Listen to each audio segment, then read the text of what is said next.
AirWreckRadio.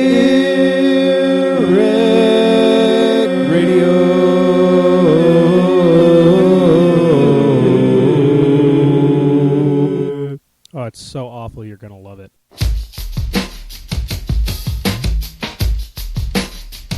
Well, here they come again. They heard that things were happening. With mics in front of faces, their lips begin a flapping. They talk about world and local news reports, and even Steph Michaels, cause she's a doggy whore. Corey says, Man, it's a goddamn joke. Corruption is abundant and the POTUS is a hoax. Stacy says, Man, I'd like to act, but Americans are lazier than most, that's fact. So go get a bowl, a spoon, and some cereal, and sit your ass down. It's time for AirWreckRadio.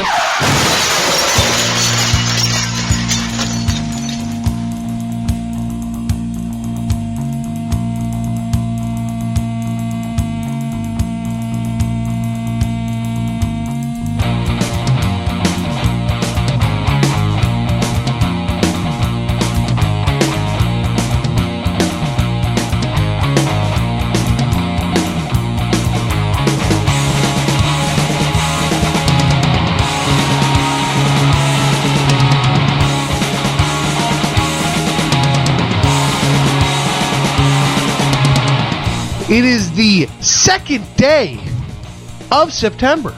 Ow! In the year 2013, and that makes it the first Monday of September in 2013. What day is that? Septembre de 12. Yes, and it has it's a national holiday here in the United States of America, and we both seem to do a lot of it. Labor Day. That's the one. So happy Labor Day, Stace. Happy Labor Day to you too, Corey, and all the other laborers out there, or women giving birth. Yes, too. Also labor. Intense labor. This is the 17th episode now? Sure. Of AirWreckRadio, and thank you all our loyal wreckheads for joining us. Just tons of fun planned for you today on this just not enough time for a show podcast. It's been a busy week, hasn't it? It really has been, as opposed to the last 2 weeks where we had nothing. I just don't agree with that statement. I know, and that's why I love driving it home. What happened with you this week, brother? I got my bike. You got a Huffy, right? Yeah. Huffy? Yeah. Has it got the little radio on the front? Do you remember those ones? They had the little radio on the front of them? It doesn't have a radio on it. Unfortunately, I don't listen to the radio very often because I listen to great podcasts like this one, and some really good ones too. That was cold. That was hotless, partner. Hotless. Hatless. It was hotless. I left my hat at home. So you got a pretty silver bike. Yeah. Got a pretty silver Honda. What kind of Honda did you get? It's an 03 Interceptor. Ooh, fancy naming. Yeah, she's an 800, got 4 cylinders, arranged in a V kind of position. V kind of position. She don't do 30 so good. She don't do 30 so good? Nah, I mean, it runs fine at 30 miles an hour. I got a truck that don't do 70 at all. It's less made for 30 than it is for 70 and above. Yeah, no, fair enough. I got a truck that's not made for 70, but 35 it likes an awful lot. Yeah. It's got the saddlebags, the hard bags, and people are torn on the hard bags, and I don't give a shit. I like saddlebags. I gotta admit, I'm kind of torn on the hard bags too. I like saddlebags, and I think that they came with the bike. They did come with the bike. It's not like I put them on there, but I would have wanted to. If they didn't come on the bike, I probably wouldn't have got that bike. No, because when I went shopping for a bike, I went in looking for a street, like a cruiser, like a V-Star. I was looking at, and that bike was just tucked away in the corner, and I was like, "That's the one for me. That's it. That's the one I like." It's a like they call it a sport touring bike. It looks like a crotch rocket, but it's like a crotch rocket's big brother. It's like a big crotch rocket. Yeah. I thought when you showed me the picture first, I thought a little crotch rockety for you. But since I've seen it, it's huge for a crotch rocket. It's much bigger than like an R6 or a Gixxer or anything like that. It's like it's roughly the size of like a Ducati to look at, but it's not a Ducati. Like don't kid yourself. It's not. Whoa, it's still a Honda. Yeah. Yeah, I'm not trying to like compare it to a Ducati as in anything except size, but it goes like hell, man. And giant tanks. Ducati's got that big tank too, that big humped out huge fuel tank that you like really need. Actually, It's not that big. I figured it out yesterday. I got 43 miles to the gallon out of it. That was pretty exciting for me. Wow. Yeah. You know how much it cost me to fill it? 1972. $13. Wow. Yeah. Even I was high, and I thought I was lowballing it. Yeah. 100 and... I don't remember how many miles to the tank. I could do the math right now, but if I like started doing math, it'd be terrible radio. I tell you, and the economics of that intrigued me. The thought of me smashing my face into the pavement at 80 miles an hour, less intriguing. But the gas, I would say, much more intriguing. 43 miles to the gallon is more than double what I get in my car. Yeah, that's pretty amazing. My car not known for its fuel efficiency. It's it's not a prime example. It's a 24 miles to the gallon, I think, on a good day. Well, in its time, because you drive an older automobile, in its time, that was a good mileage. I don't think that was ever a good mileage. But that's 24? Absolutely. It was compared to the rest of the field an adequate mileage. But adequate. All right. Adequate. It frustrates me that we think that like 30 miles to the gallon is good. Honestly, 42 also miles to the gallon shouldn't be what we think is good. I shouldn't be floored by that. You're right. I should be like, oh no, it's 100 miles to the gallon. Then maybe you should be like, wow, holy shit. That's 25 more than I get in my truck. Yeah. Is what I would like people to say. Listen, if you had a bike with 100 miles to the gallon, I would. You sign me up. Yeah. I'll figure out. Will you teach me? They have electric ones, I think. They're like I have seen electric ones. They're insanely expensive. But they're insanely expensive and they're really heavy. Super heavy. Well, you know what the funny thing about the weight is like my bike's 500 pounds and you don't. It's doesn't look for wow. It's light as a feather underneath you. But 500 pounds is still. I mean, I've listed a lot of cruisers with motor, full frame, 70s cruisers. Even the old Hondas that were friggin' 800 pounds. My old Honda was definitely not 800 pounds. No, your old Honda. That was like a 554, and that was a 75, and it probably weighed 300 pounds tops. I think it was like 293 actually. Now that I think about it, it's a power ratio different. Your bike feels lighter because even though it's heavier because it's got so much more power. Yeah, it's so inclined to stay up. Yeah, it really is. Well, because the physics of it is as long as you're moving forward, you're inclined to stay up. It's the stop and slowing down part that's the hard balancing. I'll tell you, that took a little getting used to on that bike was the braking because like my old bike, I used to have to carry an 8mm wrench around with me to bleed the brakes, like at stoplights. This is a problem a lot of people have with the old CBs is the brake caliper on the front heats, it gets hot, and it swells, and it acts like you're pushing the brake, and the piston locks onto the caliper, and it really holds. Happens to cars too. It happens a lot of the older cars. You feel it a lot more on a bike. Oh yeah, because it really slows you down.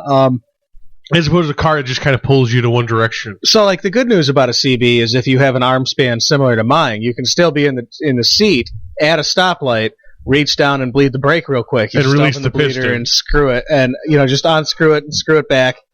Just release the pressure. Just a little bit of comes out, and that was a fun sound effect I just made. It was like, man, that could have been a great sound bit. I'm isolating the shit out of that. Good.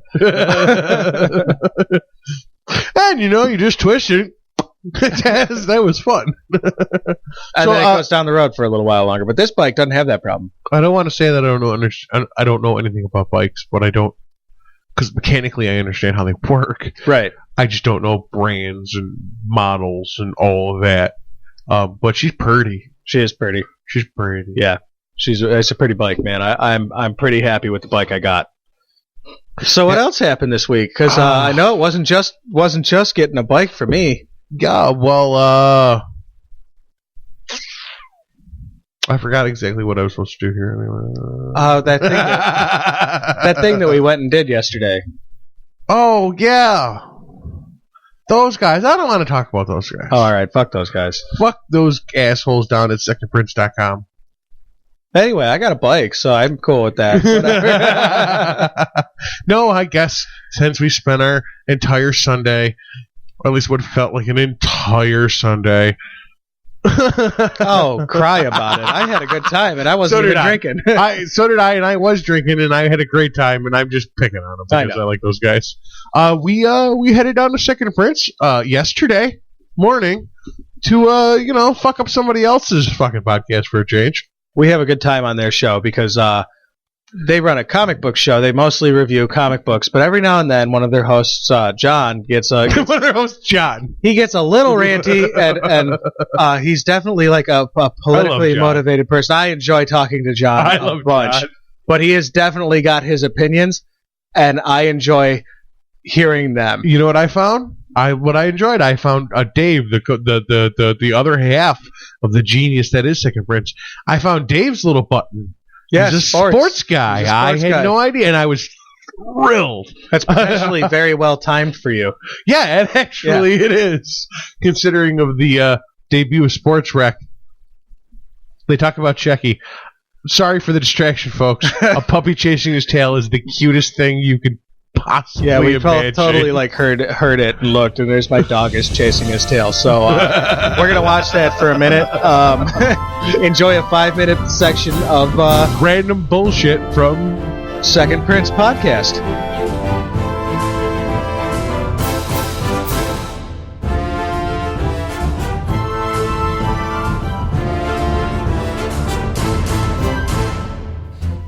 It was an interesting novel. It was I got 2 books into it, and then the third book never came out. But it was totally run by these 2 evil twins that fucked each other and made magic that way. And it's happened. There's a bunch of it happens a lot in literature with twins. I fucked Dave once, and that was pretty magical. Yeah, it was magical. Yeah, but we're not twins. So what? Oh. Neither Arnold Schwarzenegger and I wish I hadn't gone there because now I can't think. Danny DeVito. How can you not remember that guy? Sometimes your brain stops working, and this was one of those times. I always feel like when writers do this... I guess they're right. It's not fake. Sorry. I didn't get it. The gang goes wrestling or whatever. I can't remember. Oh, It's Always Sunny in Philadelphia. Jokes are so much funnier when they're explained to you. Sometimes I was only giving it to the one listener who got it. And sometimes you're playing, and it fucking wasn't me.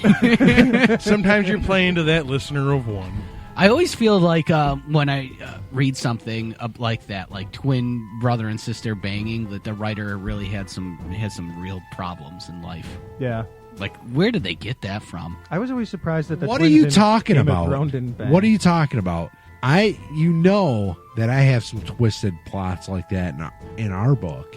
Are you saying I have problems in life? No, that's okay. Listen, that's not incest. That's life. He's just your brain. He's banging the stepdaughter. There's no blood there. It's still pretty rude. Yeah, but it's not incest. They're not twins. Well, then I guess that's going to be his daughter then. I think we purposely made it the step. No one knows what we're talking about. I feel like when it's twins, though, it's not really incest so much as like a bizarre kind of fancy masturbation. You came from the same. You're the same person. Only one of you's got tits. Right. Unless you're fat, then both of you got tits. So Lazarus was a pretty good book, right? I just felt the need to grab my own tits. Yeah, it was. So they got blowed up. Blew up. They blowed up. Yeah, they that all book blowed up. Blew, right? They all got blown. Right.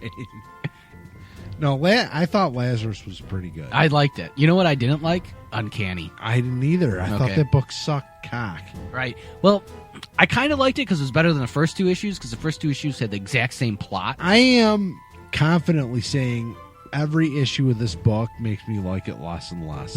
Is it really? Who writes it? Andy Diggle. I'm sorry. That's too bad because I like Diggle as a writer. Yeah, I do too. Normally. Never heard it before. Could you back it up and just say that name one more time? Andy Diggle. Yes. Okay. Sorry. Cheap laughs. Cheap laughs. That's a fun name to say.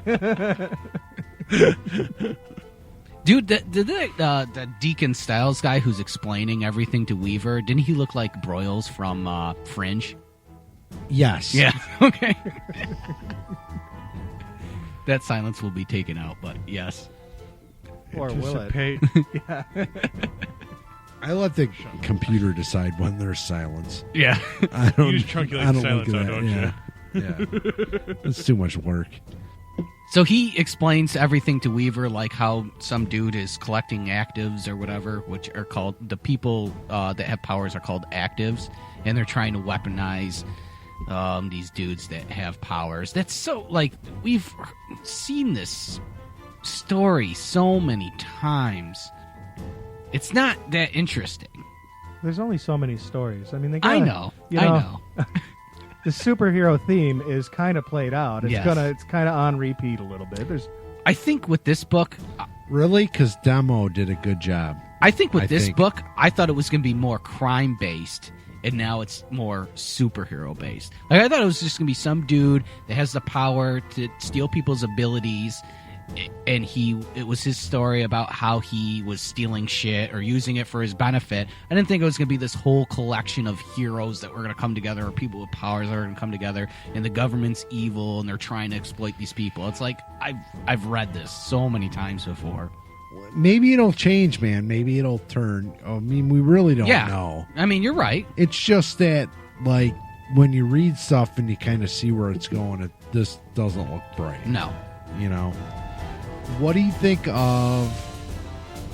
What was I just saying, man? I don't even remember. Never mind. Okay. Well, In you're our gonna talk- show, we would now go, and AirWreck.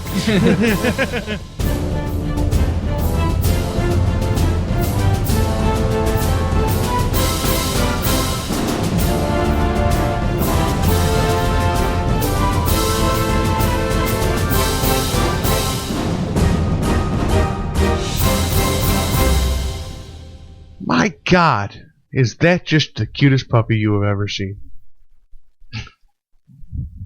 I'm sorry, are we done with the Second Prince thing now? Yeah, that was a random selection of our appearance on Second Prince.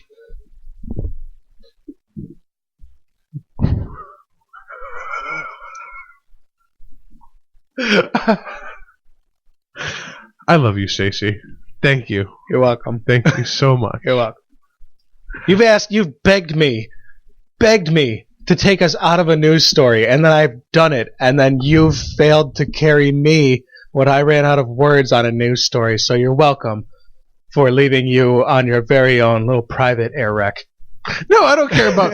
That's where you're wrong. I don't care about failing. I fail on a regular basis in front of everybody to see. What I cared about was you gesturing to me, thumbs up, my microphone's on, buddy. We're good to go, Fred. When I could see that. That's not the gesture I made at all. My middle finger is considerably longer than my thumb. Well, anyways, you're an asshole. We all know that. That's good. I work with an asshole, so. Speaking of assholes, if you like these assholes, you know who you're going to love? Second Prince.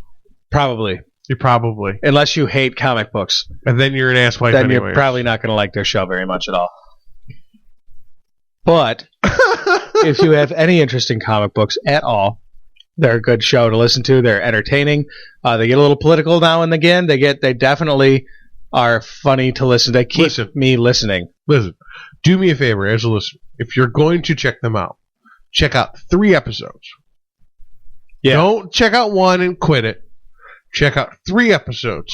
And if by episode 3 you're not taking your ass down to 1548 Buffalo Road, Rochester, New York, 14624, you're welcome, boys, to First Print Comics to pick your ass up a couple of copies of whatever they're talking about this week. I defy you not to do that. I recommend. I dare you not to. I didn't even like comic books until I started listening to these guys, and now I'm down there all the time. I recommend Superior Spider-Man. It is fabulous. It's a book about Dr. Octopus takes over Peter Parker's brain, and now he lives in Spider-Man.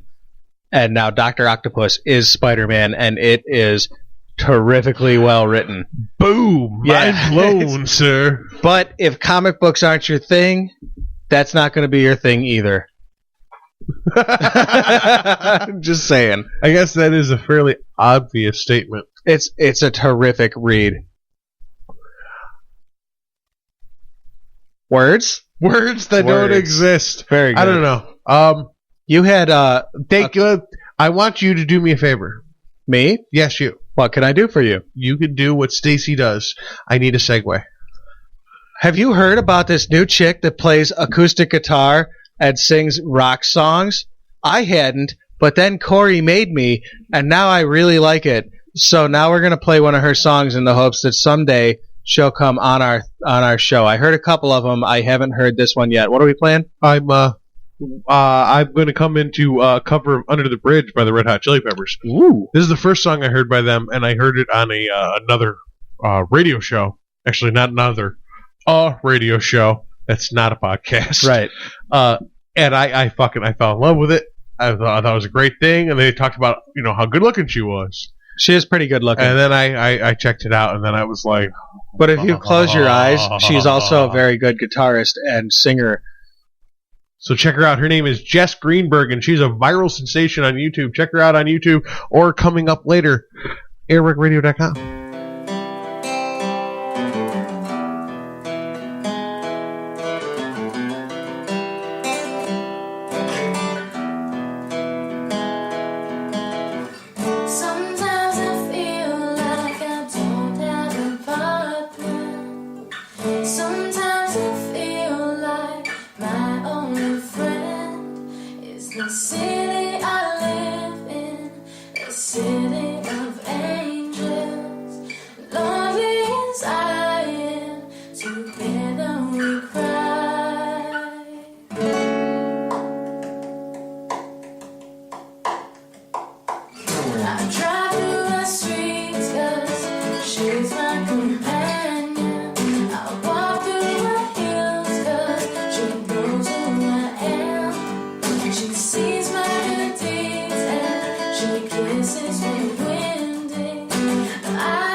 And that was one of her least viewed videos at 900,000 views. I am so jealous right now. I have always wanted to know how to play that song, and it is just beyond me to do. She's so talented at guitar, lead vocal, and she's so goddamn good looking. She is insanely good looking. Listeners, you don't get the benefit of knowing how good looking she is. So Corey's going to tell you what her name is one more time. Jess, Jess Greenberg. Jess just like you think it would Greenberg. be. She does a bunch of covers. She you played an AC/DC cover for your earlier, yeah. Whatever it was. She does a ton of rock covers that are awesome. Yeah, she's the newest YouTube sensation. I just wanted to stop on her. I'm trying to get her, but I doubt I will. Hey, man, whether we get her or not, check her out. She's very talented, very, very talented. It deserves a little bit of publicity, and I think we did "Highway to Hell" by AC/DC. You're right. That shook me. It was "Highway to Hell." The "shook me" reference comes from the future. Future. Exactly. All right. Speaking of the future, folks, stick in there. Because when we come back from break, we have headline news for you. And this week in the headlines, a little sneak peek-a-doo for you. Rochester police hit a pregnant woman. Gold iPhones. Putin so on the drag. That's Putin like Putin. Putin. Not Pootin. Nope. Putin in the drag. And a lady doesn't get eaten by a shark. So if all that sounds captivating for you... Whoa. I have two things to say. Save it. Or don't. No. Because they're for now. One. Uno. Putin in drag? Two. See the question there? Yeah. Two. Did you just do a teaser?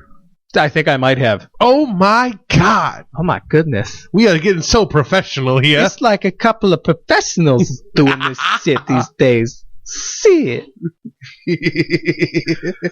Don't forget, friends, to go and check us out, please, at our host page, Spreaker, and just give us a follow. We really, really would like to be on iHeartRadio. Listen, I'm not going to bullshit you guys because you're our Wreckheads and we love you. We do love you. You do have to sign up.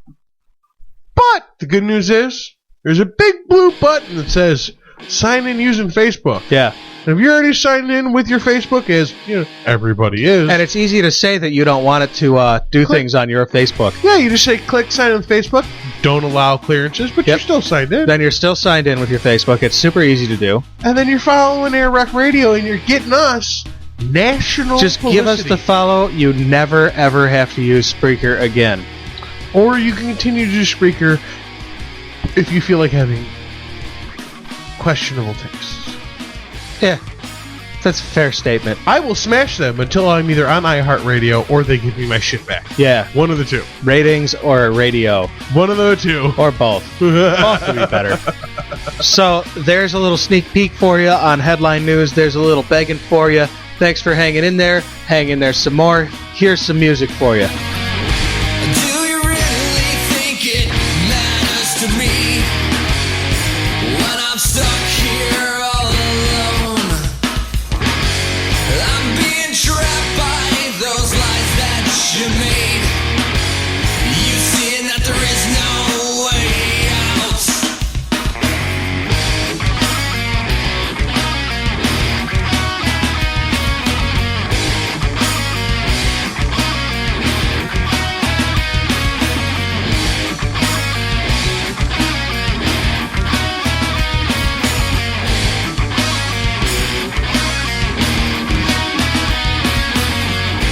Wish it all could fucking end right now.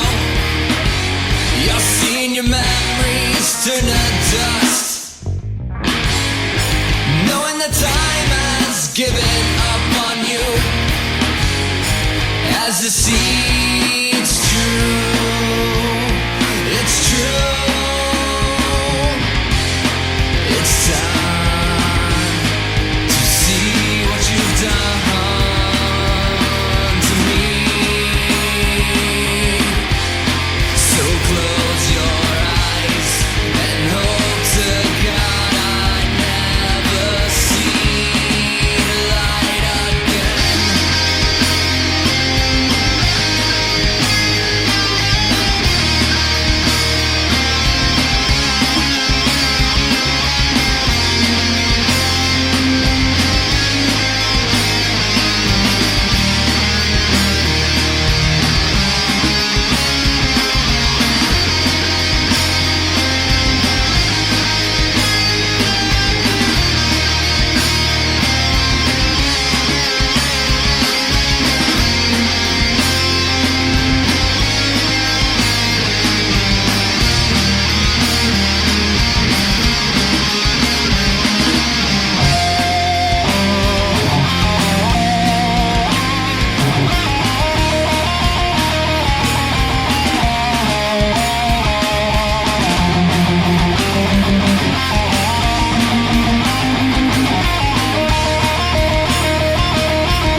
Ladies and gentlemen, it's time for girl news.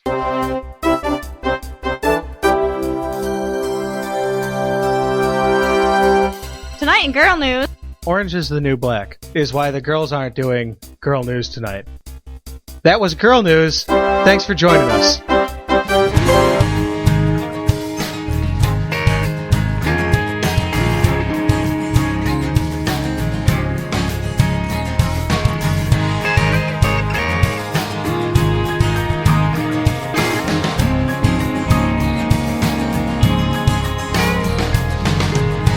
I was falling down the stairway to my hellway,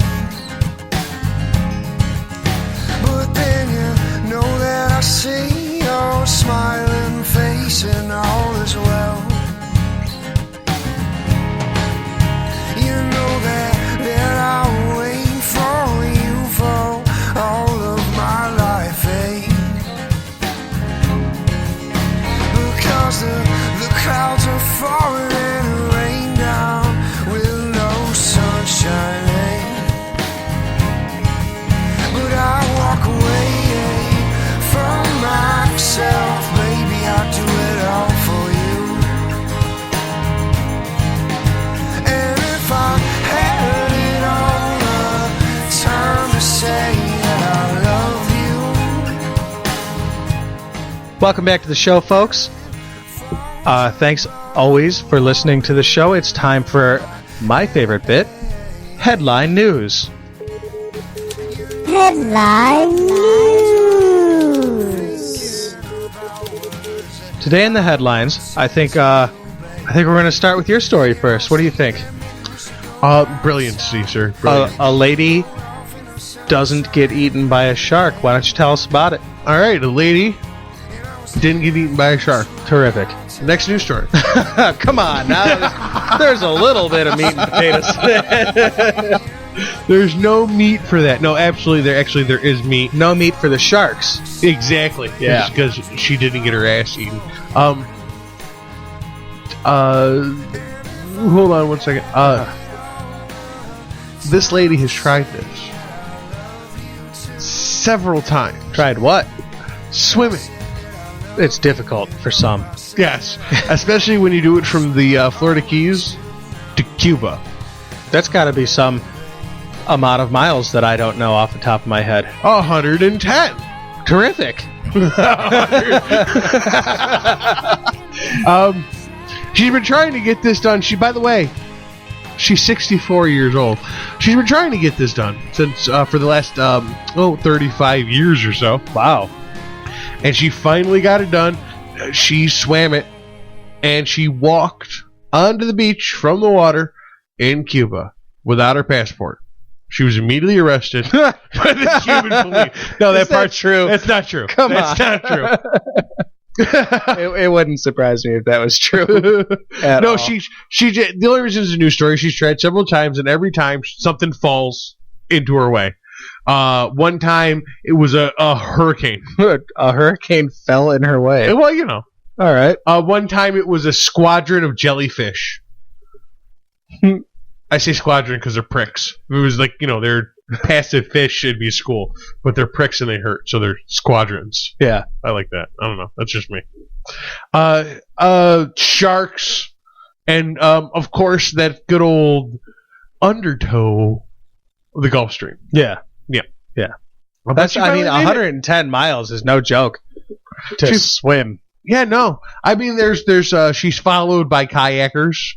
They're in kayaks. Yeah. And they have equipment. Oh, kayakers are people in kayaks? Thank you for telling me that. Well, just in case you didn't know. Douche. Nah, fuck you too. I mean, it's not a fucking fairy tale. Mm-mm. I mean, she had periods of rest where she leaned on the kayaks. I gotta say though, I just did a piece of math here. 110 miles.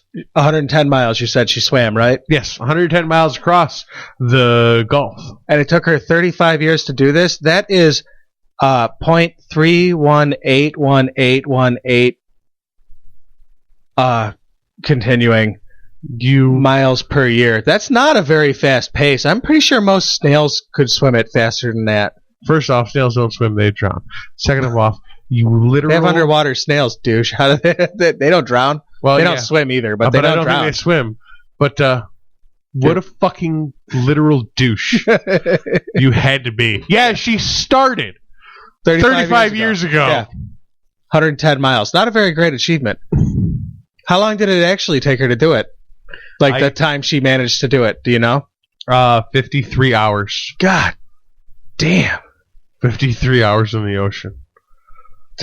She had rest periods, and How clammy were her hands and salty were her nethers?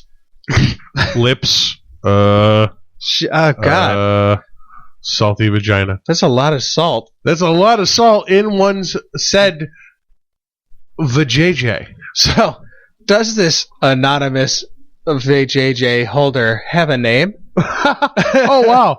We just spent 10 minutes and I haven't even mentioned her name yet. It's Diana Nyad. Diana Nyad. Hats off to you. It's Nyad. I hope I'm pronouncing it correctly. Whatever. She's not listening, so, Probably not. Wouldn't it be shit if she was an AirWreckRadio fan? She'd be like, thanks, boys. Salty vajayjay. Holy shit. These Will you guys be are on our scummy. show, Salty Vagina? We like to hear all about your 6-year-old salty giner. It's old pickle puss. No wonder the sharks didn't eat her.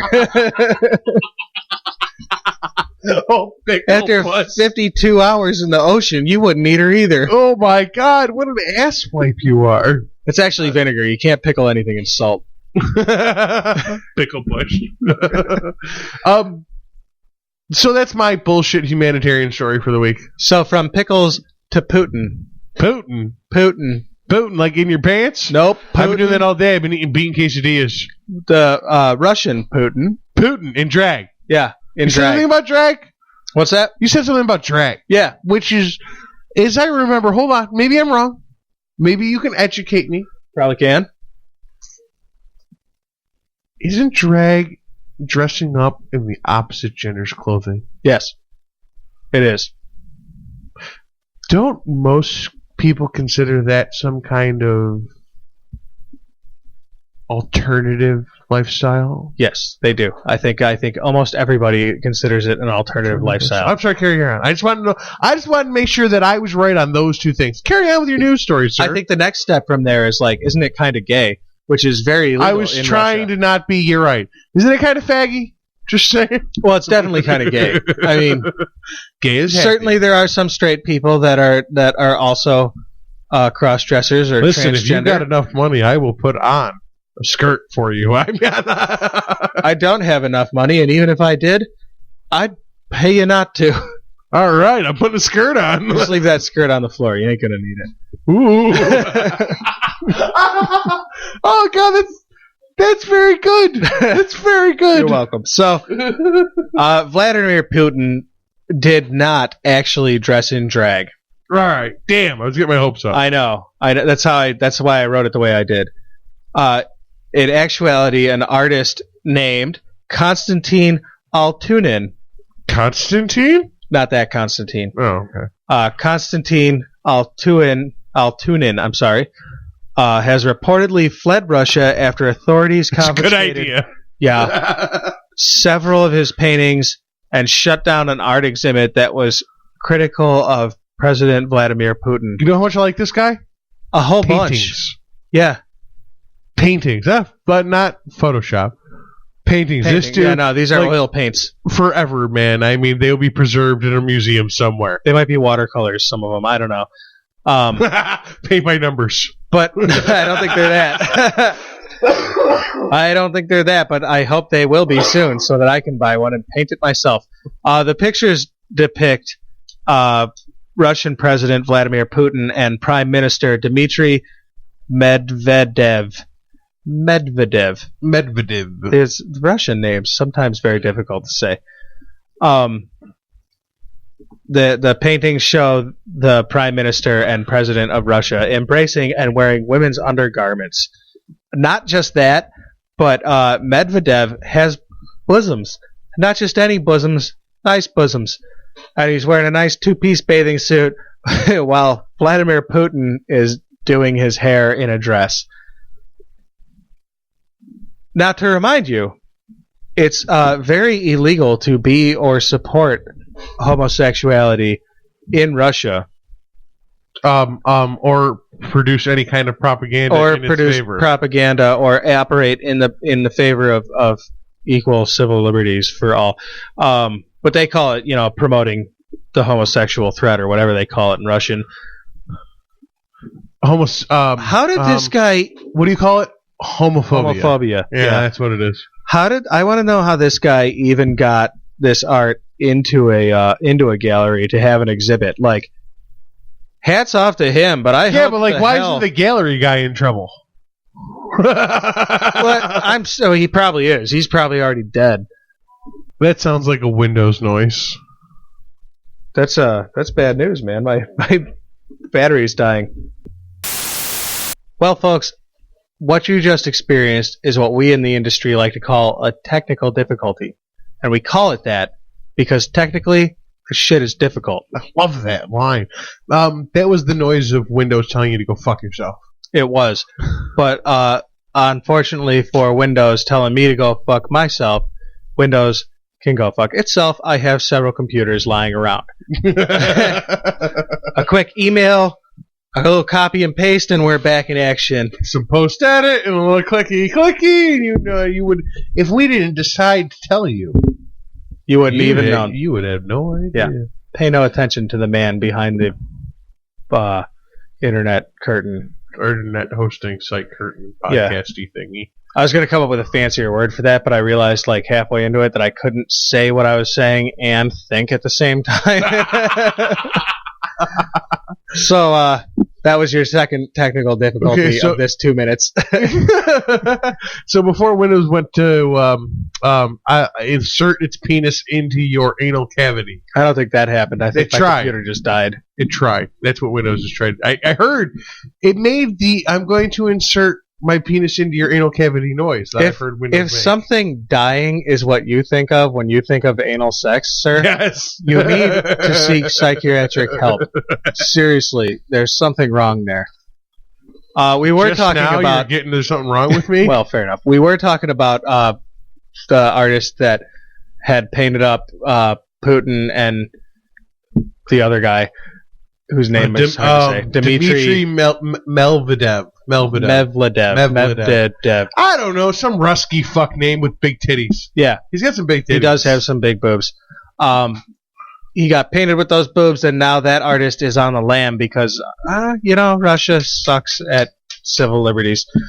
You can tell they suck because like they were able to record that meteor. Remember the meteor that everybody recorded, but like nobody stopped their car for. Like they just kept going to work. They're like, in Russia, you just go to work. It's in Russian meteor, no surprise. Yeah, and they have those dash cams because the cops are so fucking crooked that you need to like have a dash cam to like win in Russian court in order to not get extorted by the police. Right.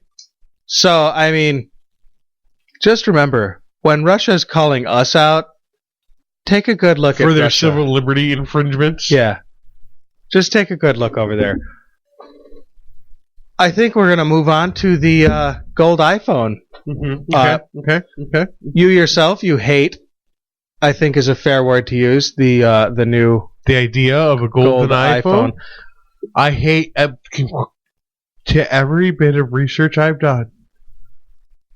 I can't hate this idea.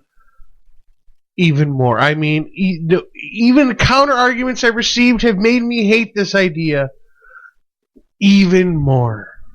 I want to give you some. I want to lay some numbers on you. Lay some knowledge on me, brother. I'm gonna give you because your standing on this particular issue it's a twofold. Just really poked me into doing some math and learning some numbers because I really wanted to refute your issue that a golden iPhone is ridiculously opulent. I really ridiculous. Now, I stand to reason that the golden iPhone is two things. I find it to be a waste of resource. I find it to be a lavish display of gross wealth. It is a lavish display of wealth. Okay, I find it to be disgusting. Now, I want to give you the numbers that I want to give you. Okay. Since 2007, 85 million iPhones have sold. This is just iPhones. These numbers do not include Android phones, whose numbers are probably very similar. Maybe Higher. I mean sales numbers are going to be different, probably higher because there's more 'cause Android there's so phones. many drones. Yeah. But as far as the next set of numbers, Since when? 2007. So that includes both the iPhone 4 and the iPhone 4S. Yes. And the iPhone 5. Yes. Okay. Which So one? it's- Which one is out now? 5. 5 Yeah. is the newest one. 5S, 5S is the one that's going to be available in coming, gold. yeah. Okay. 85 million iPhones sold since 2007. Each single one of those iPhones containing 0.034 grams of gold Yes, absolutely. in the electronics. Because it is a great semiconductor. Absolutely. So I went through the trouble of multiplying 85 million iPhones times 0.034 grams of gold, and I came up with, in that time, 2,890,000 grams of gold are floating around. Yeah, wow is right. Are floating around in just iPhones. Now that's not including The droids. Androids or Which is Blackberries, which is you're you going know, to use the pretty same nominal. amount or close to the Right. same amount. To get 1 ounce, there are 28.3495 grams. So I multiplied that to come up with the fact that there are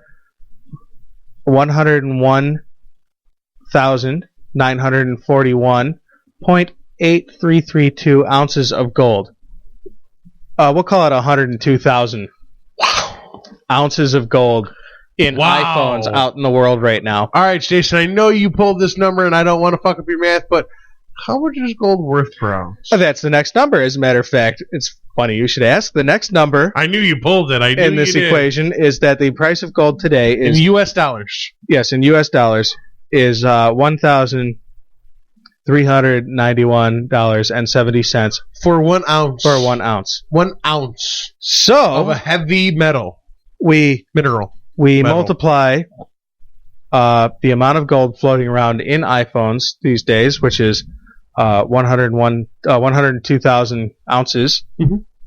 times $1,391.70, Mhm. and we come up with a dollar amount for the amount of dollars in gold that's in iPhones floating around, sold since 2007.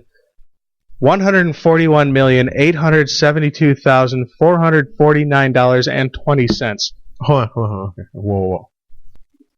How much was that again? I'm sorry. For I'll the narrow it down. no. For the last 3 generations of iPhone in the entire world, a cumulative value in gold is Roughly $142 million in gold in iPhones. wow. Yeah. That's So- just iPhones. That's just That's iPhones. not your Androids. That's not your BlackBerries. Every piece of electronics That's not your Windows uses Phone, a fair amount John. of gold. That's not your TV or your PlayStation or your Xbox. Nope. That's not the space shuttle. Not your microwave. Not the car. Nope. It's just your iPhone. Just your iPhone. or iPad. Just your iPhone. This is these numbers do not include iPads or iBooks or whatever they're called. But I bet you, MacBooks. because there's not a lot of golden screens, I bet you there's not much of a difference. But wow. I mean, that's not including that number, so you can multiply it by that. Yeah. That's a lot. Okay, what's your point? You got a point here besides some I fancy do. numbers? I do actually. I wanted to go. I went one step further. I wanted to figure out how much gold was in each phone, and it's about $1.70 in gold per phone. Per phone. So it sounds super duper opulent until you realize that the phone sells for Per like unit. $300, and each unit has about $1.70 in gold in it. So it's really right there. Kind of negates the opulence I'm of it. But currently I'm taking my case off to expose the back of my phone and don't make fun of it. But that's what you're paying for. yeah, the little Apple. There's a little Apple Yeah. symbol on the back of it. That's what you're Sure. paying for. But in that, you're also paying your $1.70 in gold. By the way, you could have made fun of my shattered iPhone. It's just no, it's a visual thing. Nobody can see how destroyed. Whatever, it still works, right? Sure does, like Yeah. a motherfucker. So you had found an iPhone 5 Gold on Amazon. Mhm. How much was that going for? $1,700. $1,700. Well, I'll tell you something I found out about that. What? That is an aftermarket, actual 24 karat overlay. I mean, that's gold, and that is opulent. That is wasteful, but it's jewelry for your phone. Is the point that I feel, but that's not what you feel. But that's an aftermarket thing. That's not the Apple Gold iPhone. Now, according to digitaltrends.com, a website with 177,000 Facebook followers. Okay, I'm not going to dispute your resources. Like I said, I wanted to know your resources because if the resources that I had last week lied to me because they were reputable too, I'm going to fucking smash the hell out of them next week. Well, I'm going to tell you how reliable, and then you can find out if you believe. I found the credentials for this. Fair enough. That's so I'm going to share point. And their credentials are Facebook followers, Google Plus trending, and tweets. That's internet credentials. So I mean, that's if 177,000 Facebook people, 75,000 Twitter followers, and 24,000 Google Pluses. I'm sorry. How many Facebook likes do you have? Facebook followers, 177,000. 177,000? Yeah. Well, I often say that 184 likes can't be wrong. Right. So just multiply that by 1,000, and there you go. And you'll get to digitaltrends.com, whose writer Andy Boxall. Boxall? Boxall. That is the second box joke this week. It is. First one this show, second one this week. Well, perhaps. Yeah, we don't actually know that. He wrote an article explaining that the gold iPhone 5S is actually just gold colored. In fact, the iTunes, the release that iTunes put out referred to it as gold colored. And it got spun and spun and spun. And it's just so sensational to say it's going to be gold. It's going to be gold colored. It's not actually going to contain any more gold than any other iPhone. I like how you thought this was going to, like, disrupt my world. No, I just really wanted to tell you how ridiculous you were about it and be like, this is why it was ridiculous. You know what? If the story was true, I would stand behind my point of view. Uh-huh. If the story isn't true, I stand behind my point of view, and I'm going to smash the fuck out of my resources. You should. Next week. Trust me, I'm going to. You should. Because I'm going to let them know first. Before it... Fair sportsman, sir. Fair sportsman. Very, very nice of you. I'm going to smash the fuck out of them. I even went so far as to find out that Andy Boxall has been a freelance technology journalist for 8 years now. I have nothing against Boxall. In fact, I love all boxes. So. Yeah, I mean, sure. Oh, there it was. Bada boom. Yeah, you seen one box, you seen Boxall. Ooh, hey. So there are the numbers about your gold iPhone. So Putin's got a fancy dress. Dimitri's got some big titties. iPhone gold, just a hoax. What's next? Well, you can't actually buy a gold iPhone overlay for $1,740. And I stand behind my statement on not Second Prince, it was our show. It was on last week of our show. I stand behind my statement. If I see you with a 24 karat overlay on your iPhone, I'm smashing in your fucking mouth. I'm about to buy one. It's on, brother. I am about to buy one. For what phone? Are you going to give it to me? No, I will rescind my previous statements about products just to make you eat shit. No, I don't even know how it would be you eating shit, but I would feel that way. No, it'd be the end of our podcast because it smashed through your mouth and we weren't friends anymore. So what's next? We did Ladies Don't Get Eaten by Sharks. Putin Likes Women's Underwear. iPhone 5S Gold. A hoax. What's next? Not actually a hoax, just an overspun piece of journalism. I liked hoax for my wrap-up, you fuck.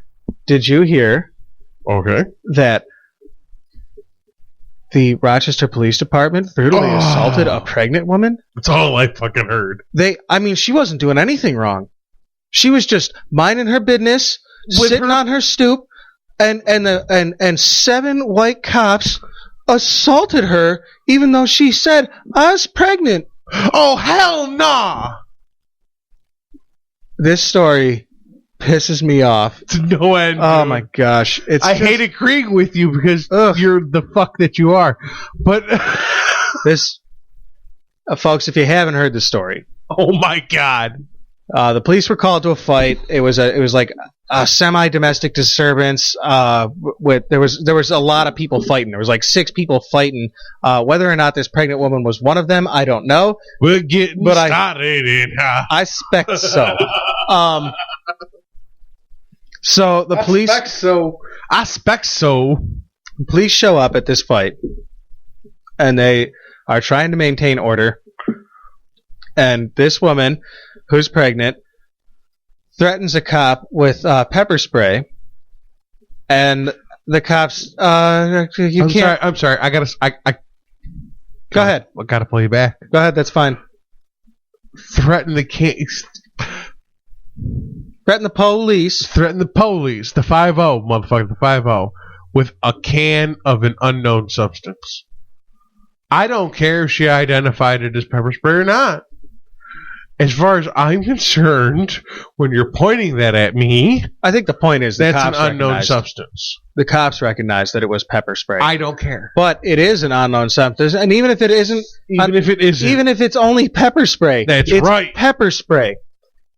What am I going to do when I can't see or breathe? What are you going to do? What's your next plan, smart lady? You got pepper spray. You're pregnant. You're going to pepper spray a cop, and then what? God, I hope you take a deep breath, you mother. I'm sorry. Whoa. Okay. I'm sorry. My bad. Then what's this lady going to do? What's her next plan attack after she pepper spray? Because I got to tell you, you point pepper spray at a cop, they're not going to be like, whoa. All right, you're right. You're not under arrest. I'm sorry. I was out of line. We took this too far. Too far. Hop. Yeah.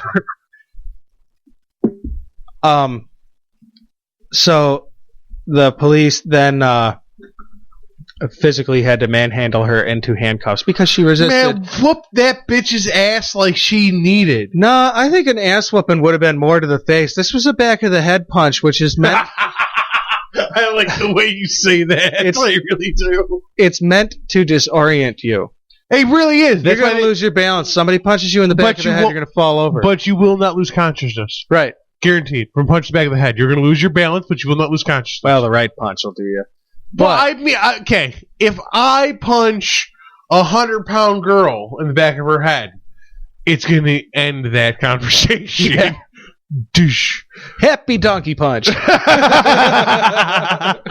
the boss? The Tony Danza. But it was maybe the punch to the back of the head. Maybe that you could maybe kind of argue it was a little over the line. Maybe the cop was taking a little bit of his anger out. Maybe I can kind of see that. Maybe. All right. I'll give you maybe. Kind of. Sort of fucking punch that bitch in the back of her head. He did do that. That's true. Good for her. Yeah. Good for him. Whatever. Krull. Officer Krull. And she's... I don't know if he's got a better ranking than officer, and I'm fucking that up. It's officer. Good for you, Officer Krull, for going home to your family last night or that night. Good for you, sir. Yeah. I'm sure his family would agree. Her family, Mrs. What's her name? She'll get to go home too, just fine. Because no, I know. That's not where I was going. I know. I'm just saying because he doesn't handle his job correctly, his position correctly. He might not go home to his family. She doesn't handle her position correctly, and she's protected by every goddamn organization in the city. I'm sorry. My bad. I'm calm. Go on. I'm sorry. I was going to say, with a fine segue. I'm sorry. We know what his family has to say about it. His family is probably being very supportive, and oh my gosh, they're probably like a little nervous about things right now because here's a cop just went to work, right? Honestly, I don't think he did anything wrong. What are you going to wait? You're going to wait until you're attacked with a weapon and then defend yourself? No. Somebody pulls a weapon on you, you fucking level this fuck. You don't fucking level the fuck. That's not. It's funny coming out of my mouth. Maybe it was different than coming out of your mouth. But you don't do it. It's not step one. If somebody comes at you with a weapon, it's step 0. Confrontation. But over. this cop didn't She didn't bust out the pepper spray and he didn't crack her in the face. He tried to subdue her. You're right. You're absolutely. He tried talking to her. Tried to talk to her. Hey, listen, you put that away because it's not going to do you any good. There's 7 of us. You're going to put your hands jail, on your back. pal. You're going to jail. You're going to jail. All you're going to do right now is exacerbate the situation and make it worse. If you have a problem with being arrested, deal with it in court. Don't threaten a fucking cop, you idiot. Many of moron. us have said that over and then the subject. You're pregnant. Your priority is to keep your baby safe. How in the world do you think you're keeping your baby safe by threatening a cop? Her brother was also arrested. 16-year-old. Her 16-year-old brother. She's only 21. She looks like shit for 21, by the way. Her brother had something to say about that. I will give that to you. Before the fucking brother's mouth. Because I haven't heard this. So I'm going to have plenty of comments, I'm sure. Before that, people keep pointing out this 16-year-old. 16-year-old. And as our wreckheads would understand from my point of view from the Trayvon Martin case, I don't necessarily believe that 16's as young and innocent as people make it out to believe when you're a man. I mean, this kid isn't a victim because he's 16. People keep trying to ride this. This kid's not a victim of anything. This kid's going to jail because he's a fucking fuck. The cops came to this house tonight. Yeah, the cops came to this house because of a multi-party fight. There was a brawl going on. So none of these people is passive. Is passive people. They're not. I think it's fairly safe to make an assertion that these people are hot under the collar when the cops get there. Do you want to hear what this fuck has Let's hear what her 16-year-old brother has to say about the situation. She says, "I'm pregnant. I don't want to put my hands behind my back because if I fall forward, I can lose my baby." Okay. And I feel like that was acceptable. You know what I mean? You know what I mean? You know what? I mean, man. You know what, bro? It doesn't really matter what the fuck you think. You're not a cop. One more time. She says, "I'm pregnant. I don't want to put my hands behind my back because if I fall forward, I can lose my baby." Okay. And I feel like that was acceptable. You know what I mean? What was she doing there? You were going to fall forward by putting your hands on the hood of a Crown Vic? Behind your back. Impala, Rochester Police. She says, "I'm pregnant. I don't want to put my hands behind my back because if I fall forward, I can lose my baby." Okay. And I feel like that was acceptable. You know? Nobody cares what you feel like, dude. Nobody cares what you feel. You're a 16-year-old man. And cops are human beings. If you're like, dude, I'm pregnant, they'd be like, okay, you can sit down. I bet that she was sass, and I bet that this was not. I don't think that's a reasonable request anyway. If an officer says, put your hands behind your back, that's what you do. But I do believe it's a reasonable question. If you say, officer, I will put my hands behind my back, but I am pregnant. Can I sit down to do that? Do you think that's what she said? No. Not for a second. She got punched in the back of her head because she was like, nah, motherfucker, you ain't going to arrest me, motherfucker. I'm pregnant. You can't arrest me. You can't arrest me. I'm pregnant. You make me lose my baby. I sue you. These cops were called to the scene of a multi-party. I don't want to play the race card so bad as that. I think these people do it just fine for themselves without my help. Bada boom. I mean, they're putting on a terrible show, but like Faith Chapel, a major church in the city of Rochester, is like threatening to. They're threatening to what? They're threatening to what is the question? But they are up in arms about this situation. And I'm like, protest the police. I said this on the Facebook and I said it on the Twitter, and I'm going to say it again here on the show. This is exactly why cops should carry cameras that are on. Because if the cops had been recording, then we'd have the whole video, not just what somebody started fucking videoing because it showed cops being assholes. Because if you take this back about 10 minutes, I don't think the cops were being assholes. I think these people were being assholes, and the cops showed up and had a situation to get under control, and it's their prerogative to maintain and preserve order. I watched the video, as everybody else did, and what I saw was a man, and people know that I'm usually like, fuck the police. Fuck the police. Nothing. I got nothing. You're stone-faced tonight. Whatever.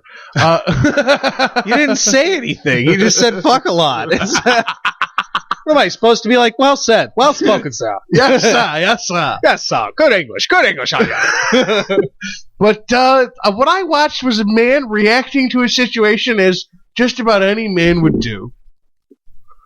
He was doing his job. If she had just put her hands behind her back, and he did what he was trained to do. Yeah. And fucking made sure she didn't fight back no more. It's not the officer's job to be concerned about the safety of your unborn child. It's your job. You're a mother, expectant. It's your job. It's your job. Yeah. To worry about that's your whose unborn job baby. that is. So you should have sat your ass down. You should have looked at the cop and be like, officer, I'm pregnant. Can I sit down in order to comply to your demands? And you know what the officer would have said? I'm sure probably would have been said, compliant. If she'd have been compliant, you can sit down before I cuff you. Yep. I think that somebody else said this same point that we're beating into the ground much more eloquently than us, and I isolated that for us tonight. We have Chief Shepard's his comments on the situation. I think the most significant thing for someone who is pregnant to act accordingly under those circumstances. When we have a situation where someone refused to be handcuffed, if in fact they are pregnant or were pregnant, I think it would be important for them to comply with the arrest. And if they had an issue that they want to bring to Rochester Police Department's attention, bring that after the fact as opposed to resisting that arrest. I think Chief Shepard spoke that point very well. And quickly. Yeah. He was talking very fast. Well, he's got a lot to do. And this situation has blown up. I mean, I got most of what I got out of this story from USA Today. This had 25,000 views in like the first 2 hours that it was out. I don't know how many views it has on YouTube now. I don't know how to find out because I fucking hate YouTube. I will find that out for you. This is a situation that Do you know why I will find that out for you? Because you can. Because I can, and I love you.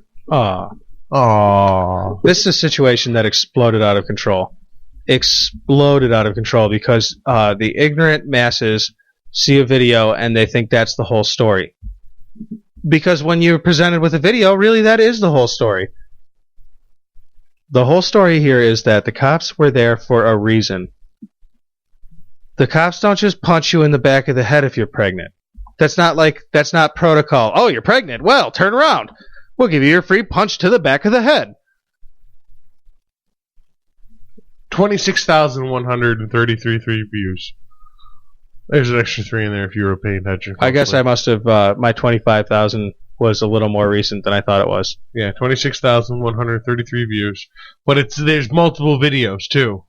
I mean, there's a 2,000 version of it. There's a 3 views. There's a 4,000 view. Can you find the auto-tuned one? I bet there's not one. There should be one. I'll punch you in the back of the head. Punch you in the back of the head. Would you like to take a break right now? Because we can make that happen. No, I don't want to do that. I mean, we should probably go to break because headline news has just run out of gas. That was all of the headlines tonight. I think. Yeah, that's reasonable. I just want to say, I want to say it again. I said it before, and I want to say it again. Good for you, Officer Kroll. Yes. Well, go home. Not really good for you, but I. Unfortunate for you, Officer Kroll, but I support you. My thoughts. Go home to your children. And my support are with the RPD right now in this situation. For a change? Not for me, not for a change. For me, it's a change. For you, it is a change. But I'm generally a little more sympathetic to the RPD. They have a very difficult job to do. It is a hard job in this city. And they're so rarely thanked And you know what, dude? This is a dangerous situation. This cop could have been, if he had been pepper sprayed, this cop could have been in a much more dangerous situation. Absolutely. I can't see, I can't breathe, and I'm in an inner city. I'm on an inner city street, in the And front suddenly yard a mob forms in a and tears him apart. uniform. Right. That makes you a target, dude, man. Yeah. You're No in a way. position, everybody there has already got their collar up.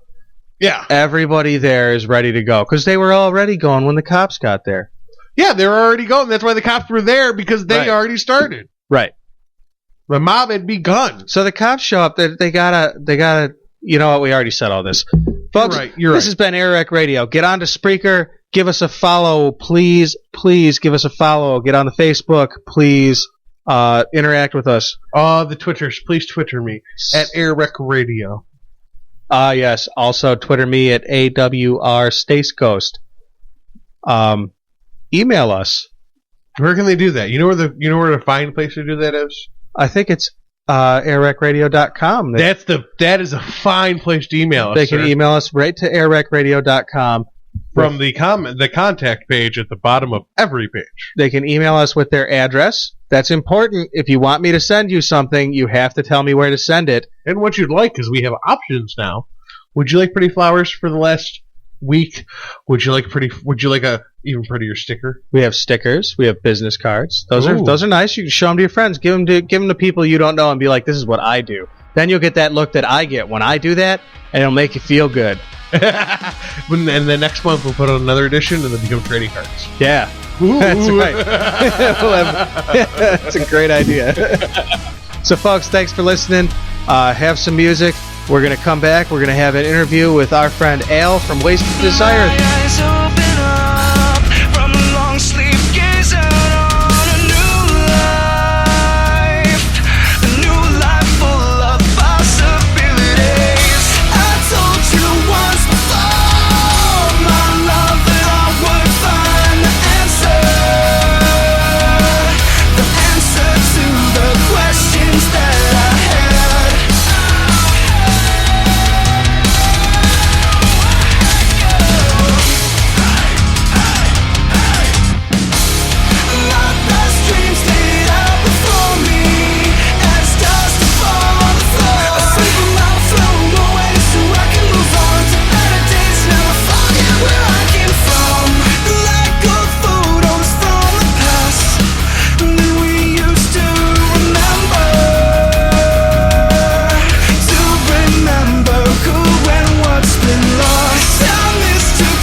These are the AirWreckRadio interviews.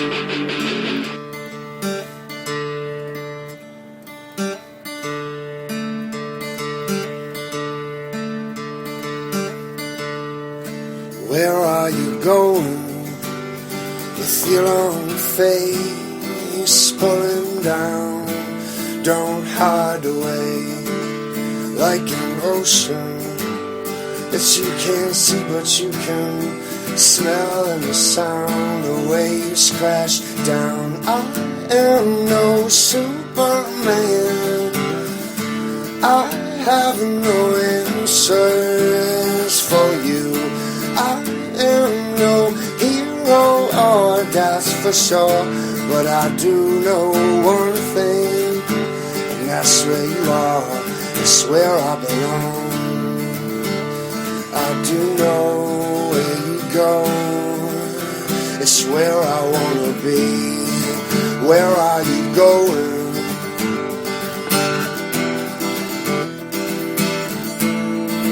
Where do you go? Are you looking for answers to questions under the stars? And if along the way you are growing weary, you can rest with me until the brighter day and you're okay.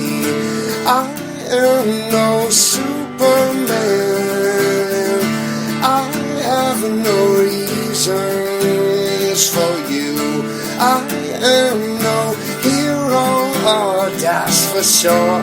But I do know one thing, and that's where you are. It's where I belong. I do know where you go. Well, that was our friend Al, lead singer and front member of Wait-sted Desire, covering Dave Matthews Band's Where'd You Go? Where Are You Going? That's what it is. Where are you going? Nowhere, per usual. Awesome. So we've got Al in studio with us to sit down and suffer through another AirWreckRadio interview. Hooray. Hooray! Thank you for coming. It's going to be fun. It's going to be fun. Promise. I can feel it already. There you go. It's always tons of fun. So let's get this party started, brother. Tell us about your band, Al. What do you want to know about my band? You know, the things that people want to know about a band. Let's start with you. Tell us about you, since you write all the stuff for the band, right? Yes. Yeah, you're like... I do the writing, and I am the lead vocals for the band. Yeah. Yes. And it's all my music written. How do you go about writing? It's you with backup musicians. Yeah. How do you go about writing? I usually just come up with like a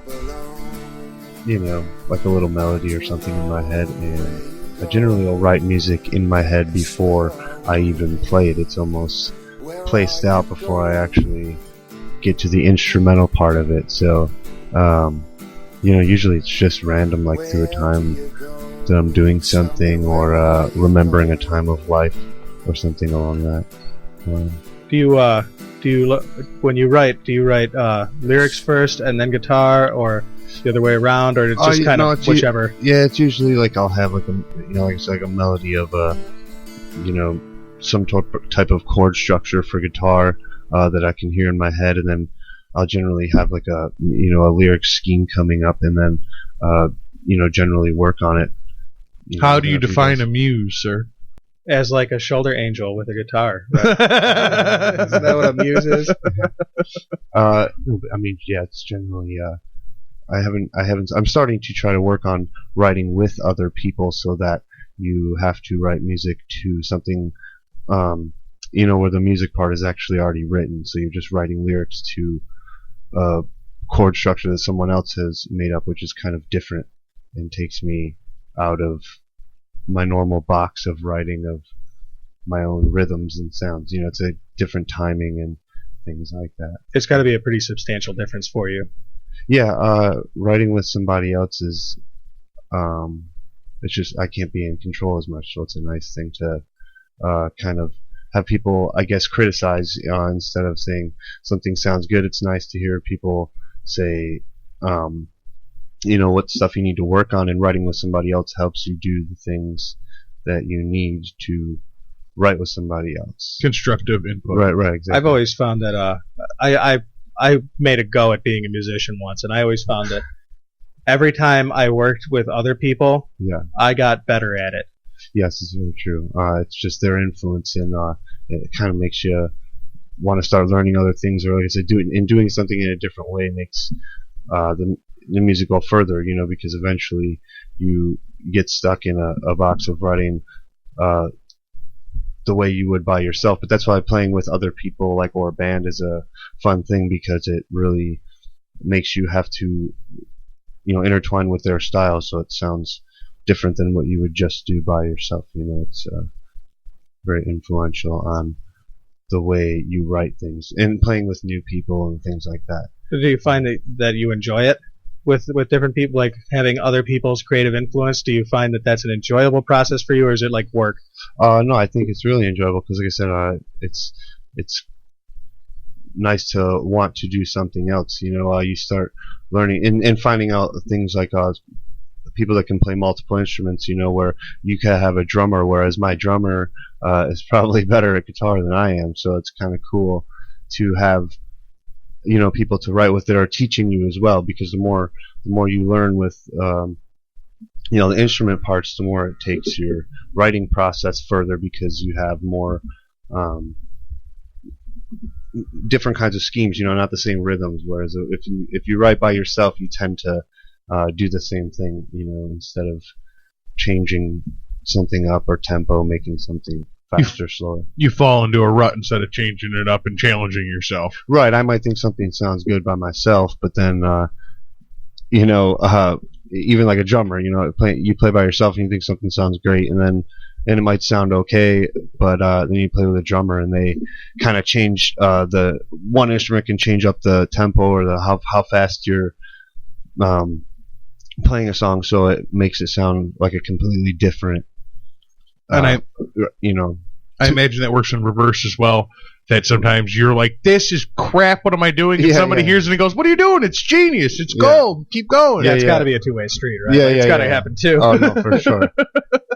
There's definitely times where I'll even, you get those awkward points, like even practicing and stuff with people. I'll even change up like the tempo of something, because when you get bored in your own head, if you can tell by yourself that it's not sounding right, you don't want music to drag. It doesn't need to be a drawn-on experience. Right. So should pull you. Right, if something's feeling like it's too long, then you could pick up, like I said, make the song a little bit faster or something, where a drummer or even like a lead guitar or something can help that change even more. It makes stuff sound much, much different. On the album that you have, which is available for people to listen to, it's entirely available, right? The whole thing is. Yes, what a hippie! The songs that like 1 through 11, right? Yeah, I think it's like 1 through 11, and then there's a couple tracks on the end of it that are like original demos that I kind of recorded before I had even started recording an album. I see. I think that one of them, it wasn't. Previous projects. Right. One of them was just kind of, I never actually like fully produced, recorded it. It's studio quality, but it doesn't appear as like a full, it's still a full band, but it's more like acoustic, or things like that. So, but, you mean it wasn't done with an iPhone? No, the first song was done. Yeah, I want to point out that Dave Matthews cover that we came in with was done, you recorded that on an iPhone. Yeah, I was actually at my brother's house, just sitting there practicing, and just turned my phone on and recorded it. As long as it wasn't a golden iPhone. Yeah. That's insane, because it sounded really good. Yeah, technology's quite crazy. It's gotten... well, Apple always was good on the creative end of things. Audio, music, and video. That's really good quality for recording some shit, though. Even recording as far as like studios has gotten so much easier, because if you have a setup with your two computers and you have drives, which are not. I have all my music on an actual brand new drive, like all my files, so they're broken down, but I mean, you could record yourself with no problem, you know. Oh, you're telling us? Yeah, right. We're doing it. Yeah, but yeah, like you know, you get like I don't know, it's like a switchboard or whatever, and you can like record drums or whatever. It's just, it's quite amazing how you can actually pretty much do. It's almost like studio work is almost. Mixers, mic, and a computer, and you have a studio. Yeah. You're pretty much all set. The music recording industry, I feel, is like fading. I think it'll. Oh yeah, I think you're right. Those conglomerate companies are just gonna overtake the.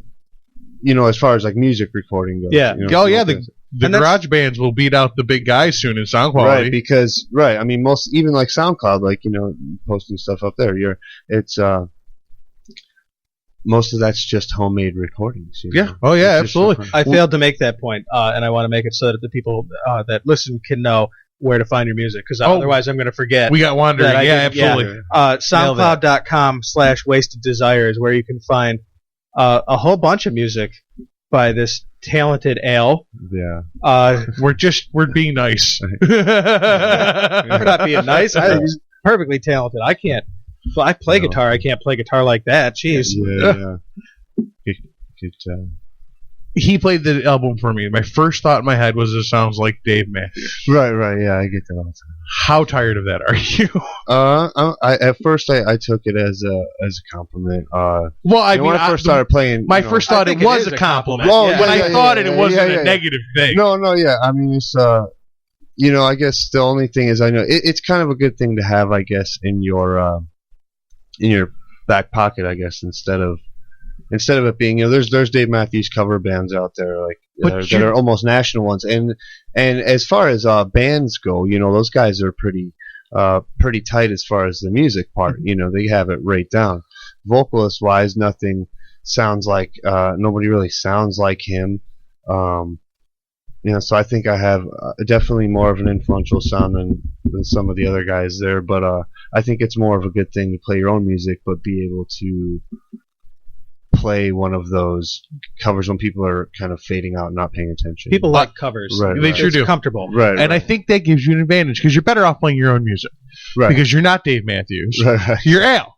Maybe you're rocking and rolling with Al, not Dave. Fuck Dave. Well, right, yeah. But there's room in my library for you. I already have a genre and a folder set aside. Yeah. And everybody's iTunes got room for a little underneath Dave, throw a little Al in there. Yeah. I think, I mean, he's definitely influenced me like crazy. So, and I'm a huge fan of him.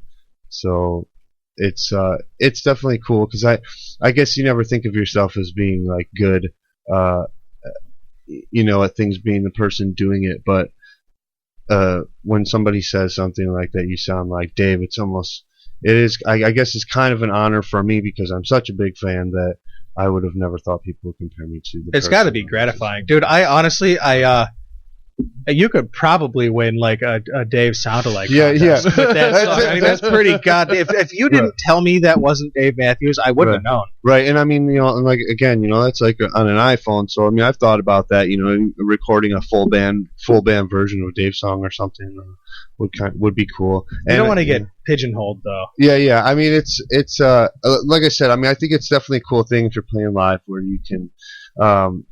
You know, play something like that to pick up people's attention again and pick the party up, you know. But I would definitely play other people's covers as well if I was going to play covers. Yeah. What else? Dave. What else would you like to cover? Like if you let's say you had, you know, you got your whole band, you got like a crazy set, but you need like a couple, 2 or 3 covers that you need. Yeah. I'm a big fan of doing like old songs, not like 50s or 60s. I mean, I like that music too, but you know, like classics like Warm 101.3 before they turned, you know, until they turned to a mix station, you know, where they play a. Well, they turned into Fickle. Yeah. Right. Well, I think I felt like when I was younger, like 101.3 plays like, you know, those soft rock. Right. Those soft rock songs that just kind of bring you back to, I guess, being a kid or whatever. Now they don't so much do that. It's kind of they were just very neutral. Everybody could sing along. Nobody was ever offended. It was great for the workplace. Right. Here now it's just a mix of old pop. Right. Yeah. It's the classic pop station. Well, it's like I'm listening to a station with like Lionel Richie or you know, Elton John songs and things like that. I don't want to. be interrupted with something from 98PXY. Or, Yeah, you know, no, it doesn't really it's make kind of any like that's the sense. reason there's stations. Not that you can't be eclectic with music, but there's a There are, yeah, you're right. There's a Right. reason there's different stations. right. First voice that came into my head when you said 98 or Warm 101 Yeah. was Elton John. So nice Yeah. call. Yeah. No, First voice in my head. Yeah, those are great. So, I'd put. who would you cover? Who would I cover? I don't know, I like doing cheesy songs. Like even like AC/DC songs. I was so hoping you were going to say Oh, AC/DC. yes. I can't Thank tell you for you the how much I was soundbite. hoping that you were going to say Yeah. AC/DC. I like doing like things like that because you change it up though, but not change it up in a bad way. Well, you would know, have to change it up to fit into your style of music, but I think it'd probably be really fun to hear. Right, it's good to do that. I also find that a good practice is picking songs that were written and sang by a woman, like that's like a neutral kind of sounding song, because it really forces you to like.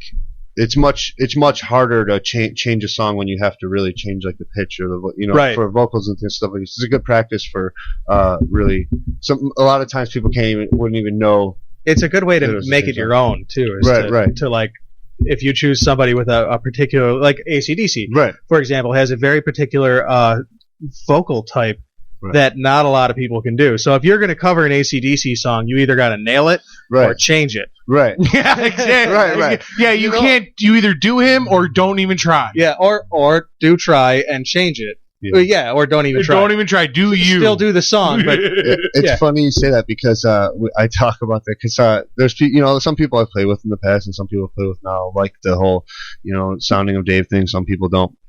But I always said that the only person I would feel comfortable enough to cover one of their songs exactly the same as it was written was Dave, because I can do it. You're right. Somewhat. Yeah, you're right in there. Right, like I can do it justice and actually make it sound like You can like do a as song. tribute style, not Right, cover style. Right. So, but as far as anybody else, like, so I agree with what you're saying. I'm always like, I can't just play it, the way it was written, because it's almost like a mockery of it. You got to change something about it. Like, the vocals are the. What AC/DC song? What do you think you might do? Because I know what song I want to hear another band cover by AC/DC. I'd probably say "Shook Me All Night Long." Oh, "Shook Me All Night Long." All right. Okay. That'd be a fun one. Yeah, I mean, like I said, you gotta. It's not like that's. I know it's cheesy stuff to play, and cover stuff like that. No, it's famous fun, songs, man. But yeah, People that's love the it. whole right. That's the whole point of going to a bar, And if people are giving you the respect to listen to your music, you can't expect them just to listen to new songs they've never heard all night, because you got to keep them. You want to keep that ear, like you want to keep them entertained, and people have a. I mean, when you buy a new CD, it takes you a while to start actually liking it. That's why people release a single first, so that you already like the first song. Right. Yeah, so you don't want to just. I don't know. I think you got to keep them on. You got to keep them hooked. Right. Exactly. That's good marketing. That's not even like being genuine. That's good marketing. You got to keep them hooked. You got to draw them in. Yeah. Deliver the new, then draw them back. Right. Yeah. Deliver the new. Right. Yeah. That's just logic. That's just good strategic sense. Right. I can only sit. I mean, I could sit all day and listen to songs I've heard a million times. But if there's a new CD, that even if it's for me, like obviously I'm a huge Dave fan. If I get a new Dave album, which is pretty rare because I have them all, but if I don't do too much of those anymore. Right, yeah. So, but if I would get another Dave album or something, it's like for the first few weeks it wouldn't be like the other. I would listen to it once through and then just turn on some other old Dave that I like better, But then eventually that new stuff becomes your better. I always force myself whenever I buy a new piece of music. I force myself to listen to it at least a 7 or 8 times consecutive kind of thing. Like not all in the same day, but I definitely if I'm listening to music, I don't listen to anything other than what I just bought, so that it's like you gotta get it familiar before you can like it or not like it. And god damn it, I paid $12.99. I'm liking at least 4 of these songs. Yeah. It's terrible that that's where music's gone. You have to wonder if you're gonna like gone, man. It was like that in the 90s. You ever buy a Blur album? No. Yeah, I did. And I was like, woohoo! And then I fucking listened to the rest of the album. I was like, this is terrible. And I had this debate with Coach Buck from Sports Rec. It's an odd debate to have on a sports show. It was. I don't think we did it on the show. I just with I see. Sports Rec. People, when you bought a disc, not individual tracks, you were more likely to like other songs on that disc because you paid for this son of a bitch. And you're forced to listen to it instead of being able to just... Now I can just buy the single, and everybody's single, and I don't have to deal with their artistic crap as a commercial. Right. Speaking for the people who are buying from iTunes. Right. On the other side, there's something good about that, because then nowadays you can buy that stupid Woohoo song by Blur and not have to suffer through the rest of that garbage. Yeah. Or like pre- Sex and Candy. If you want to have Sex and Candy, but you don't want to have the rest of Marcy's Playground. Right. I would like all of it. I love Marcy's Playground. Oh, you would. Fans suck. I know. I know. We've never argued that I'm the musician in this Unless fucking they wanted group. to come on our show, then I would take it back to their face. Yeah, absolutely. I said you suck. You're You right, guys rule. You don't suck. Till that happens, they do suck. I forgot the point I was going to make, so move on with whatever you had. I had a point. Always wanted to hear. It's talking about AC/DC covers. I always wanted like Megadeth to cover "Dirty Deeds Done Dirt Cheap." Yeah, I think that'd be awesome. Yeah. It's a pretty good one. So you're not. We can't go out and see you guys right now because you're currently rebuilding your band, correct? Yeah, I'm kind of. It sounds like freelancing or whatever, but no. I mean, I'm playing with a new drummer, and it's kind of an old drummer that I used to play with before I played like the Wait-sted Desire stuff.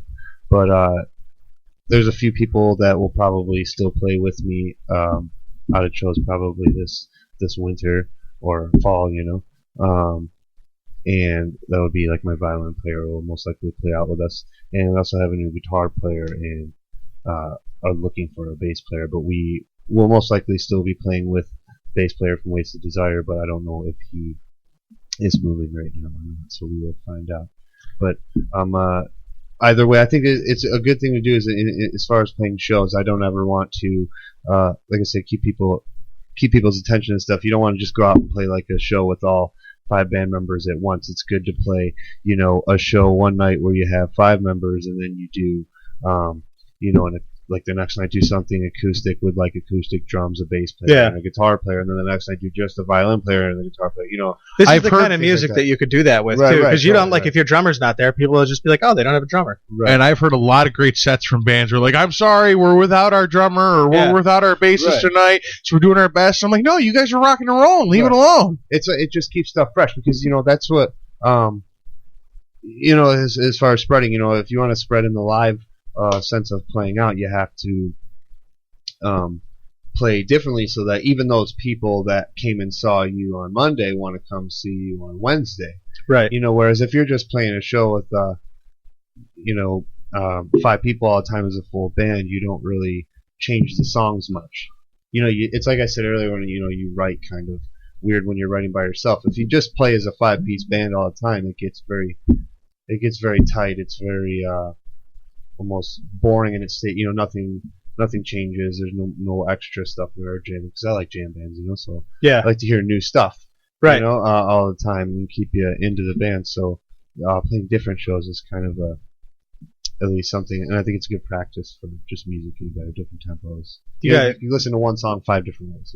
Yeah. Oh yeah. But, you got any like a timeline for when we can expect to maybe? Because next year we might be looking for you guys playing out, or are you actively looking to get the band back or whatever your new thing going, whatever's going on there? I'll still play. Like I said, we'll still be playing the same songs that are on there, and like probably Are you gonna go by the same name ones. still? Like because it's you, dude. It's you. Yeah, I think so. I mean, the name of the band comes from a lyric that I put in one of the songs. 6 or 7 is it? Track number 3 has it just has the lyric 3. "Wait-sted Desire" in it, but that's why it was called that. And my old drummer was singing the verse where it was Jesse Spreaker. Every time I hear it, I say, "Oh, the namesake," because I hear the lyric. Because I listen to your music a lot. Dude. Yeah. It's very easy to listen to. It's in my enjoyable music. It's in my iPod rotation. Yeah. I try to tend, and I even say it to people. I work at a gas station, and I always tell people that get the CD, or if I give somebody a CD, they it's like you automatically, because even I would, unfortunately, you automatically have that sense to want to think that it's going to be bad, just because so many people play music and stuff now. So in this case, you got an interview with people that want to kiss your butt, so it worked out this time. I don't think that. I think that we would get a band on that we thought sucked and tell them they sucked. I want to have a band on because I think they suck, so I think that's a different conversation. I think that's a rude thing to do. Is like these guys come in suck. here so I can let's get them on and be buttholes to them. A surprise show for them. Nobody ever claimed me to be the nice guy. That's not my role here. Speaking of the nice guy, and if I get too personal, tell me to shut it up. No. With your turbulence in the band, is it like fuck you people? Is it like they were never permanent fixtures to begin with? Is it a negative thing, positive thing? Like, what's your rundown on that? I mean, it was kind of supposed to originally. I had originally played in a different. We called ourselves A&R at that point. It was me and a couple. A&R was short for. Well, it's funny because it was actually Nick and Rod. That's what I was making it for. It was Al, Nate, and Ross. Yeah. So yes, right. So, but what was funny though is after we came up, we were just like, "Oh, that sounds cool," and we'll go with that. And this is when I was younger, and we were looking at like CDs and stuff, and I don't know how I never noticed it, but it's actually like something in the industry is called A&R, which I don't know what. But, I've heard the term before. So you'll see it on like CDs, it'll say like A&R by, with like somebody, Fuck that, but you can still be a name. That's free publicity. Right, it's kind of cool. It's like it ended up being that. But yeah, so now I ended up playing with these new dudes, and it was originally going to be a full band, but we should have named the podcast Noise Removal. But there was just different. I guess just difference in ages and stuff with people I was playing with and the points they were at in their life. So some people had kids and couldn't devote the time for. It's just people grew up, playing, grew away, kind of thing. Yeah, right, exactly. So I'm just kind of like I said, there's still a few people. I mean, I know other people I can play with and stuff too. That's like I said, it's another cool thing is I'll still have my general like 4 or 5 people that I play with basically all the time. But I know other people through studio stuff and whatnot that have. I might have a piano with me one night where I've never had somebody play piano with it. Wow, actually, that would be a cool sound. Cool. With your voice, that would be a cool sound. In my head now, just hearing that, like, kind of playing. Yeah. For people like, I attribute musicians the same benefit that we have here as podcasters, is that it's just if you can figure out how to get paid to do it, good for you. Yeah. But if you can't, it's still just the best friggin' hobby you can come up with. It is just a lot of fun because you can always just do it. Musicians, man, all you need is more than one person, and you've got a group to make music with. Right, exactly, yeah. Sorry, don't go on. Oh no, I was even going to say like I told my new drummer that I'm playing with from my old band the other day. He was I guess I really can't stand them, but they're like electric drum sets. Electric drum sets. The drums, not the drummer. Oh no, not the drummer. I heard I can't stand him. That's what I heard too. So it's a good thing you said that it's not the guy. Yeah, no, it's not like the drums. You like skins, baby, real. Right. You don't get the same feeling with when you're playing with those kind because it's. A lot easier to move around, though. The same every time, know. It sounds very studio-ish, I guess. Yeah. If that explains, very polished. But I never even realized that they had like. Never even thought about that. Yeah, they have like a little switch on the side, where you can play like little tidbits of music like off a keyboard. Yeah, type thing. It's like the pre-programmed music, the keyboard. And your drummer's part producer. And your drummer can. The drum guy can play over that. So I'm sitting there like, dude, you could seriously go out there and make yourself some money just going to like little, even like dinner bars, and just putting music on and just sitting there drumming to it all night.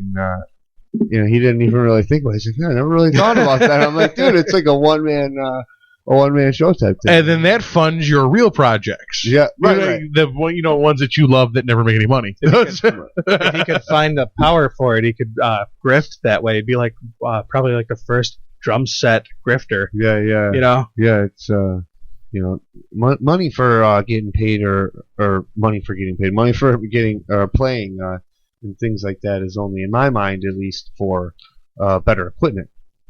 Things like that. We feel the better same sound, way. A lot of better people, sound for the people who are coming to see it. It's not just like I would make money and make a living. no, it's not pocket money. Right, exactly. Yeah. No, we feel the same way. It'd be a 50-50 thing in our position. It'd be 50% more equipment and 50% more marketing. Right. Because it's about people hearing the name. Right, like I can keep a 9-to-5 job. Unless I get a contract from somebody. Right. I don't mind. Right, until you're talking about real goddamn money, then it's And when you're a lounge See you act, you do your 9-to-5 job and then show to your lounge act every night. You know what I mean? So, I said 9 to 5, but I should have said 5 to 12:30. Well, you probably 5 a.m. to 12:30 shift. Doing that shift work. Yeah, the mornings. Yeah, everybody quotes the Dolly Parton. Like, I consider myself to have a 9 to 5 job, but I work 8 to 5. Yeah. Somehow they snuck an extra hour in there. Yeah. Because the 9 to 5 thing never counted your lunch because you ate work at lunch. You ate lunch at I work. think you ate lunch at work. That's what I meant. Yeah. You ate lunch at work. Not work. The 9 to 5 thing did not count a lunch hour. That was post 50s labor's rights and all that, labor rate and all that. So they started making you come to work earlier.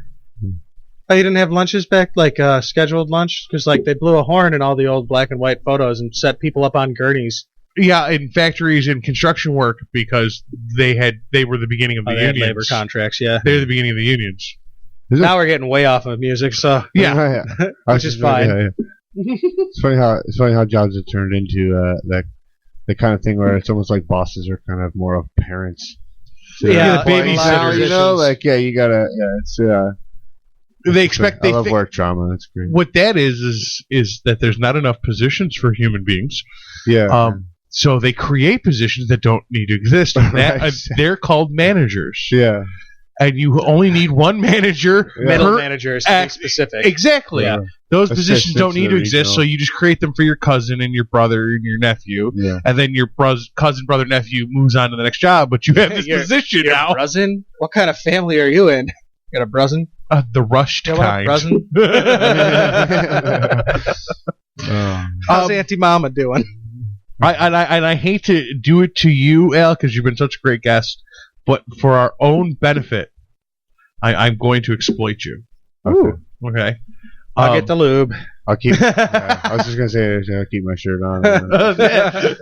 That's fine. We provide delicious chocolates. Yeah. I'm just gonna, for a split second, play a couple seconds of one of your original works, track 2 off your album. Okay. Which is one of my favorites. Sure. And then I'm just gonna, you know what? Never mind. I'm gonna play the DMB cover that you just did. For 1 second. On the way out, I'll play the. That's where I screwed myself up. On the way out, I'll play the What If I. Okay. But just for a split second, because I want to exploit you. Yeah. I'm going to play your cover again for 1 second. Okay. Where are you going with your long face pulling down? Don't hide away. This is Dave. Where are you going with your long face pulling down? Don't hide away. Dave down. Ella. Where are you going with your long face pulling down? Don't hide away. I hate to exploit you. Oh, yeah, no. It is freaking uncanny. Yeah, it's like mirror. It is uncanny. Yeah, it's it's cool. I'd say the difference. Well, I mean, there's multiple differences as far as skill wise and stuff. But I've always looked up to him because I think, like I said, I feel sometimes. I guess sometimes I feel like when people say Dave is a bad thing, I think it's a bad thing for comparison. It's bad because I feel like he's so, in my mind, he's so great, like a god of music. That. Yeah, but he started out not knowing how to play music at all. Right. Yeah, just like everybody else. Yeah. And you know what? I'd hate to be Dave Matthews. I would just hate to sing and have all sorts of women and money and fame. It would be horrible. What an asswipe he is. Yeah. On the road all the time. Yeah. Got a girlfriend, wife on the side. Yeah. What an asswipe this guy is. I was waiting for you to hear that. It took me a minute to catch that. So, What's your favorite song? And I think that's the one we'll go to break with. That's a good idea. My favorite, one of my songs? Yeah, off of the Wait-sted Desire album. I would say my favorite one, for some reason, is probably the song called Upside Down. I don't know why I even like it the most. I just kind of do. I like the beat on it. But I'd say as far as album, I would say probably What If I is probably, I'd say, the coolest sounding song to me. I like What If I. Yeah, me too. That's why I picked it. Yeah. In my mind, I think it's like that. We've been playing a lot of 1, 2, 6, and 9. Yeah. Which is Walk Away. Yeah. What If I, Upside Down, and Cannabis Dreams. Yeah. I didn't want. I'm gonna be honest with you for a minute. Yeah. I didn't want to like Cannabis Dreams. No. I didn't want to. Yeah, because love the shit out of that song. Yeah. It's the half and half production. So you like Upside Down, so we will play Upside Down. Thank you for joining us on AirWreckRadio for our interview with Al. Please check us out on the Facebook and at the website airwreckradio.com. And while you're there, please check out Al's music because it'll be on the Facebook by the end of the night. Also, you can find his music on SoundCloud.com for download. We're trying to convince him to sell it, but he insists that he just give it away. Damn dirty hippies. So you can get it at SoundCloud right now, and it's free for you. Hey, pretty lady with your eyes so wide, you got me crying out, begging like a child for some of your love.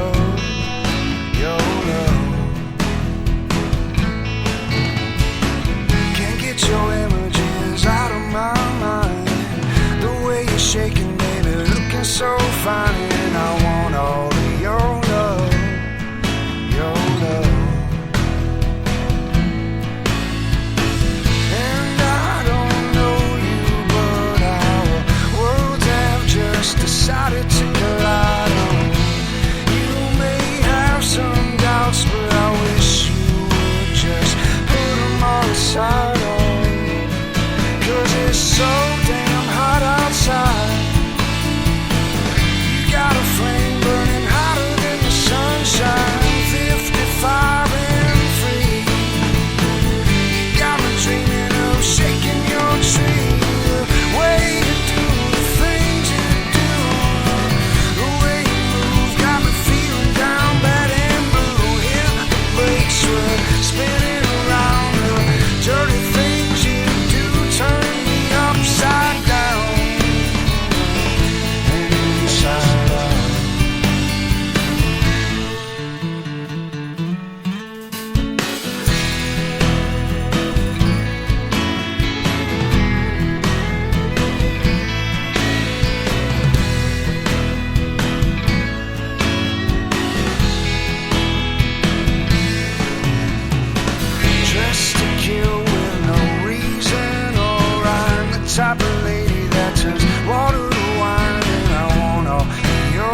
Tell us about your band, guys. Tell us about your band, guys. Tell us about your band, guys. Tell us about your band, guys. Tell us about your band, guys. Basically, we're all about world domination through folk music. I'm a musician myself. I used to play drums. My drums got stolen. We don't have your drums. That's right, we don't. You better not. Those are not your drums. These are not the drums you're looking for. We're recording. Our big thing right now is recording. So the new album. Oh yeah, the new album. Okay, so there's a whole concept to it. It's 11 songs. Yeah. It might be 12. But it's telling a story, and I won't give away anything. Except there's 3 guys that go to rob the cola factory in town. Nick is from Pratt, great artist. He's gonna help design a comic book to accompany. Well, that's pretty cool. Album. Right. The list is just AC/DC right on down to Scorpions. You know, anything from A to Z, as we call it, everything in between. Just trying to play all the good step up, make you want to dance music.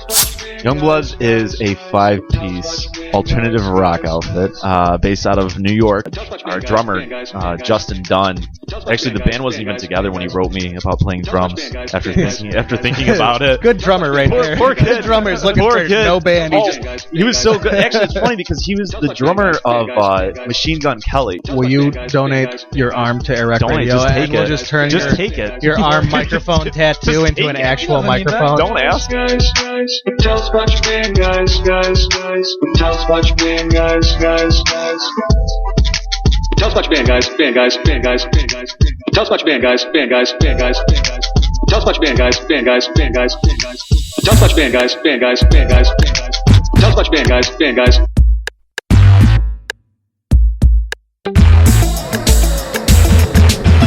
Man, I tried to dodge fans, but they keep swarming. MC Frontalot's heart's huge, let's have a housewarming. I love you so damn much, I'll sell you CDs. I'm greedy to get loved back like Ali Sheedy. In war games, I got more sayings and turns of phrase in my communist handbook than in my damn what I do with my ledger. I'll never get paid now. That distributor promised me checks, but didn't say how he was gonna locate the front. It's the anonymity, I'm a little bitty bit late to shun. Hate to run, can't be tardy to my rally. Art must be free is the decree. The finale is my lecture on the evils of the RIAA. How they gonna sue you every single time you hit play? Delay must revolt. What's that you say? Kids are pirating the front a lot. Oh no, I got betrayed. It's true. Front a lot's destitute. I need you to buy my CD so I can buy food. It's true. Front a lot's destitute. I need you to buy my CD so I can buy food. I've been a charity case to my fan base for years, in tears at my show. Somebody buy me a ride home. Now I got something I could barter for services. Yo, don't let the major labels get word of this. I'm girderless, free falling towards riches. Gonna sell so many CDs that I can afford britches and a shirt and a hat to go with it. I get specific, cause my fantasy is that vivid. I'm gonna buy gadgets that don't do anything but beep and blink. Then I'll go out in public and buy drinks, but it's contingent on your pony enough.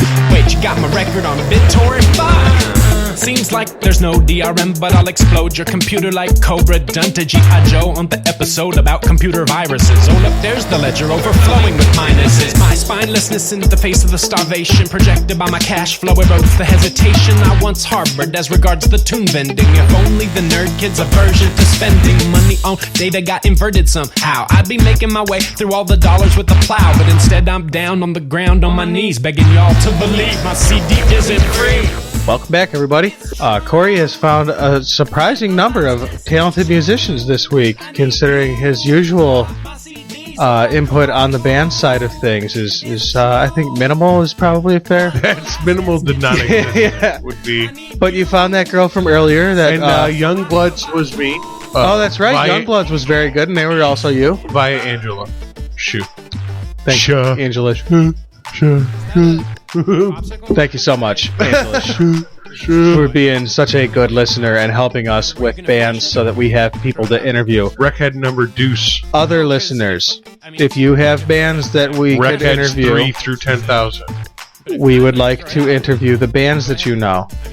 All we require from the bands that you know is that they have something recorded that is play-worthy, and then we will play it, and we will interview them, and everybody's happy about that.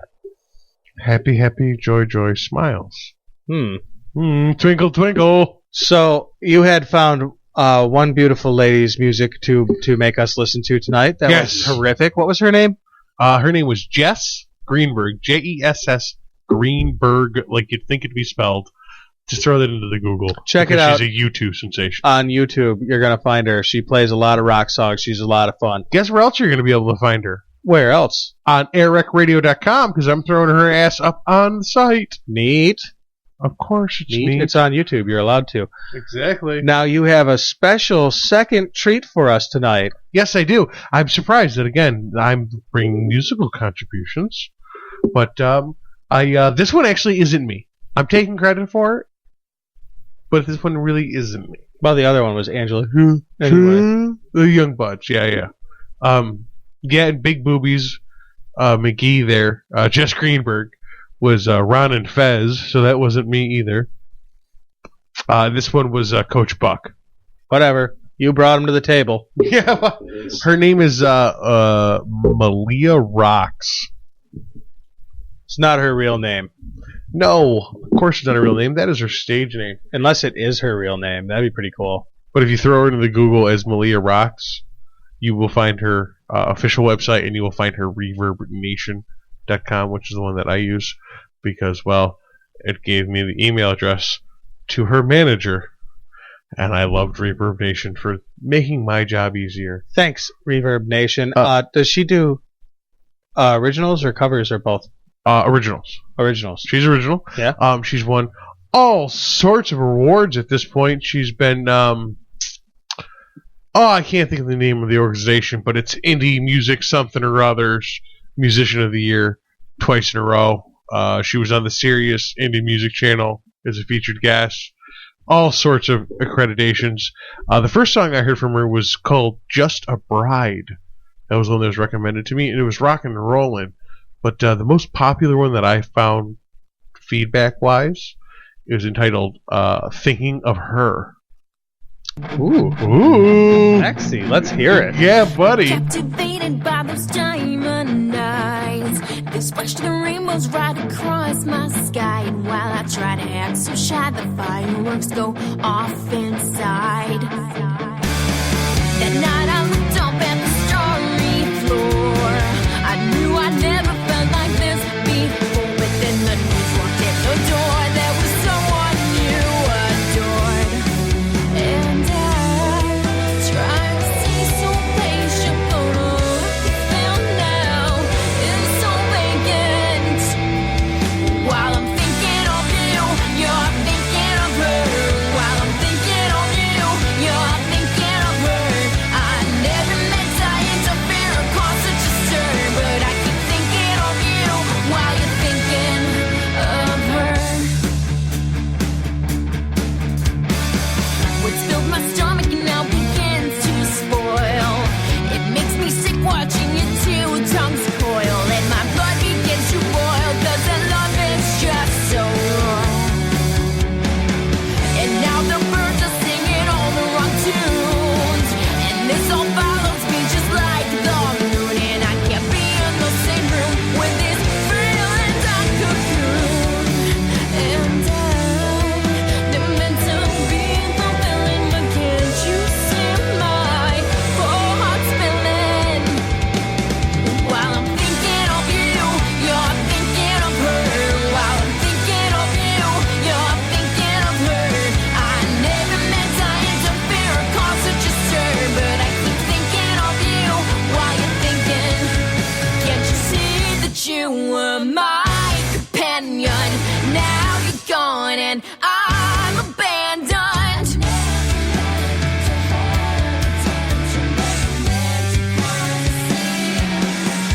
It's a truth that I just cannot fathom. Human lines that make you handsome.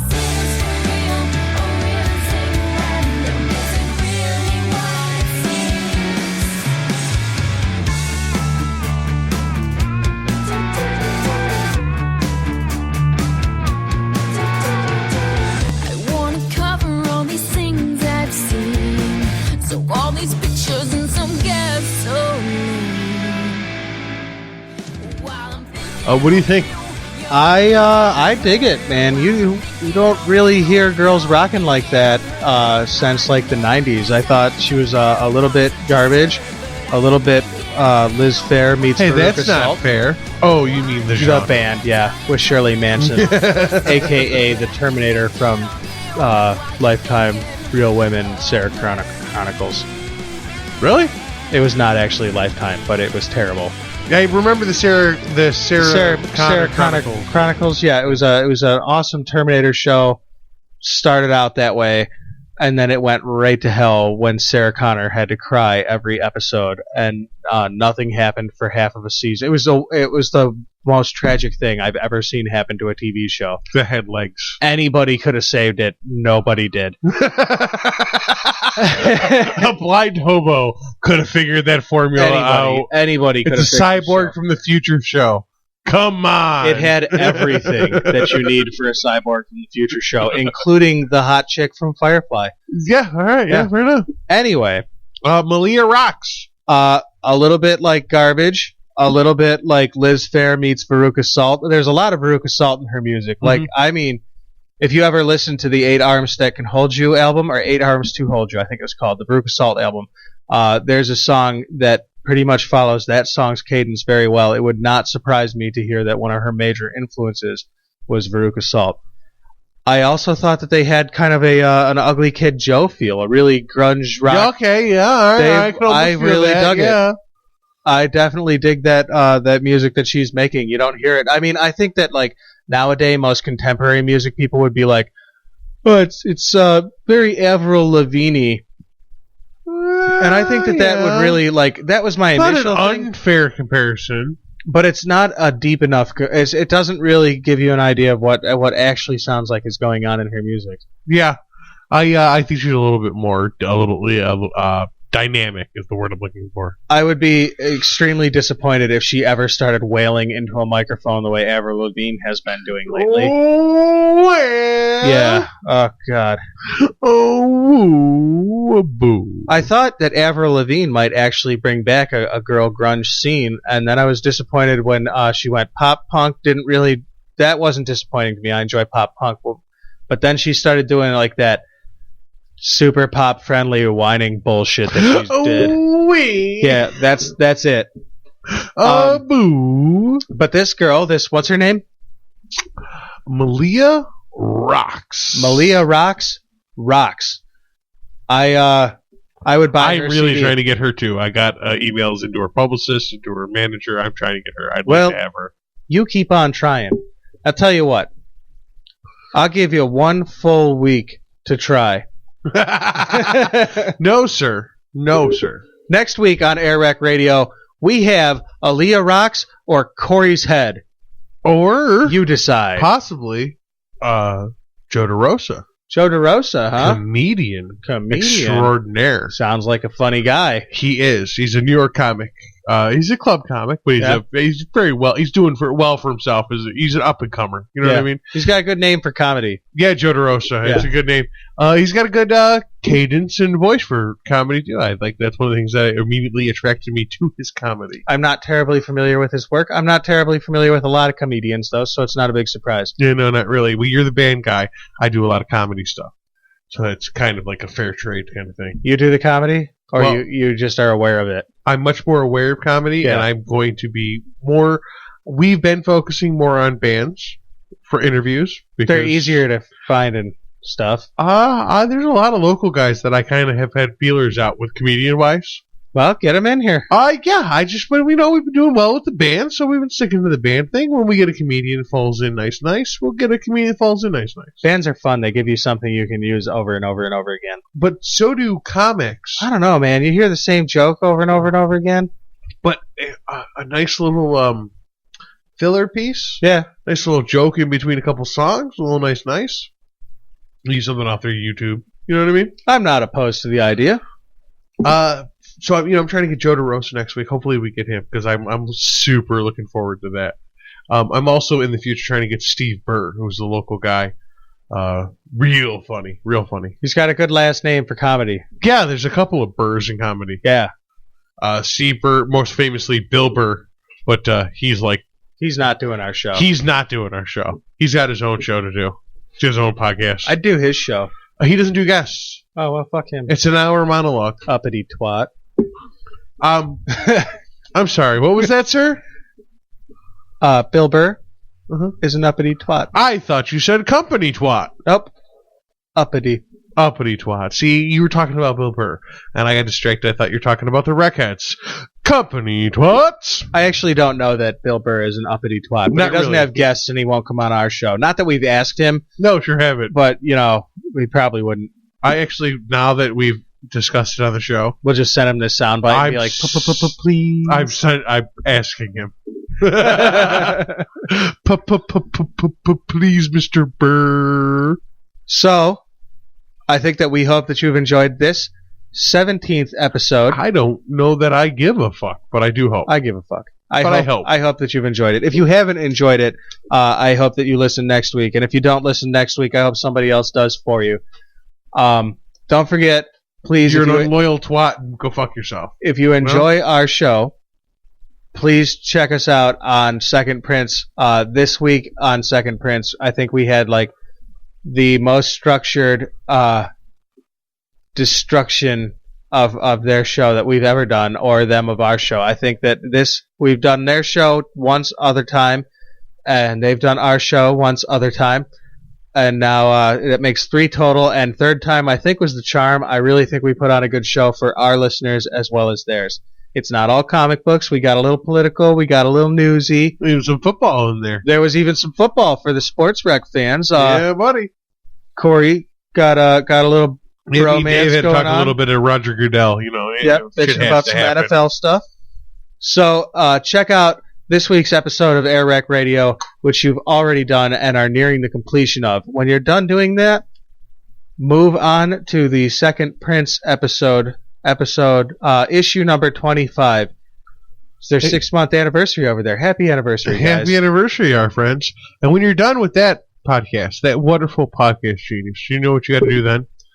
You have to go to the Rochester homepage. I'm sure you can find it there, and vote for us for 40 categories, including category number 79, Best Podcast. RochesterCityNews.com. There you go.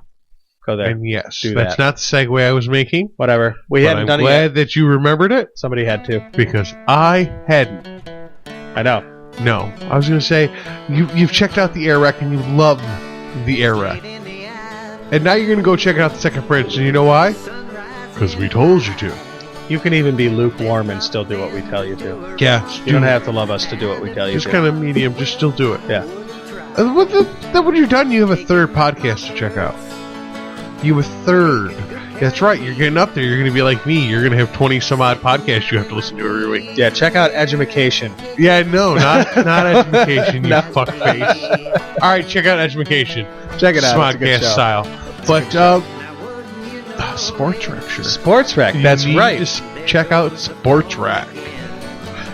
Sports Rec is a hour-long episode of an air wreck of a sports show that just doesn't care. You've never heard. I just came up with that.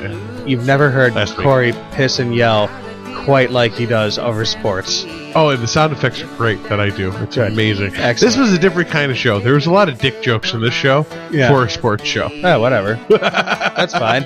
There's a lot of dicks in sports, like Dick Duran. Fair enough. And Dick Geidel. Roger Goodell. Whatever. Right? Nice you say try. Roger, I say Dick, whatever. Still a dick. Ladies and gentlemen. I say tomato, you say chair. Thank you, and good night. It's getting near evening. The sun going down. I guess I should shake a leg, climb in my car and roll downtown. Check out the city lights, all decked out in a tux and a tie. But I'm sitting in my easy chair, taking a sip of my sassafras tea. I'd like to extend a very special thanks to Kevin McLeod of Incompect.com, Freesounds.org, Audacity Software, GIMP graphic editors, all our band friends, our guests tonight, my dear friend Stacy, and all you, our loyal listeners. Pressure on a spine, well, I got the solution. I know how to say set him free.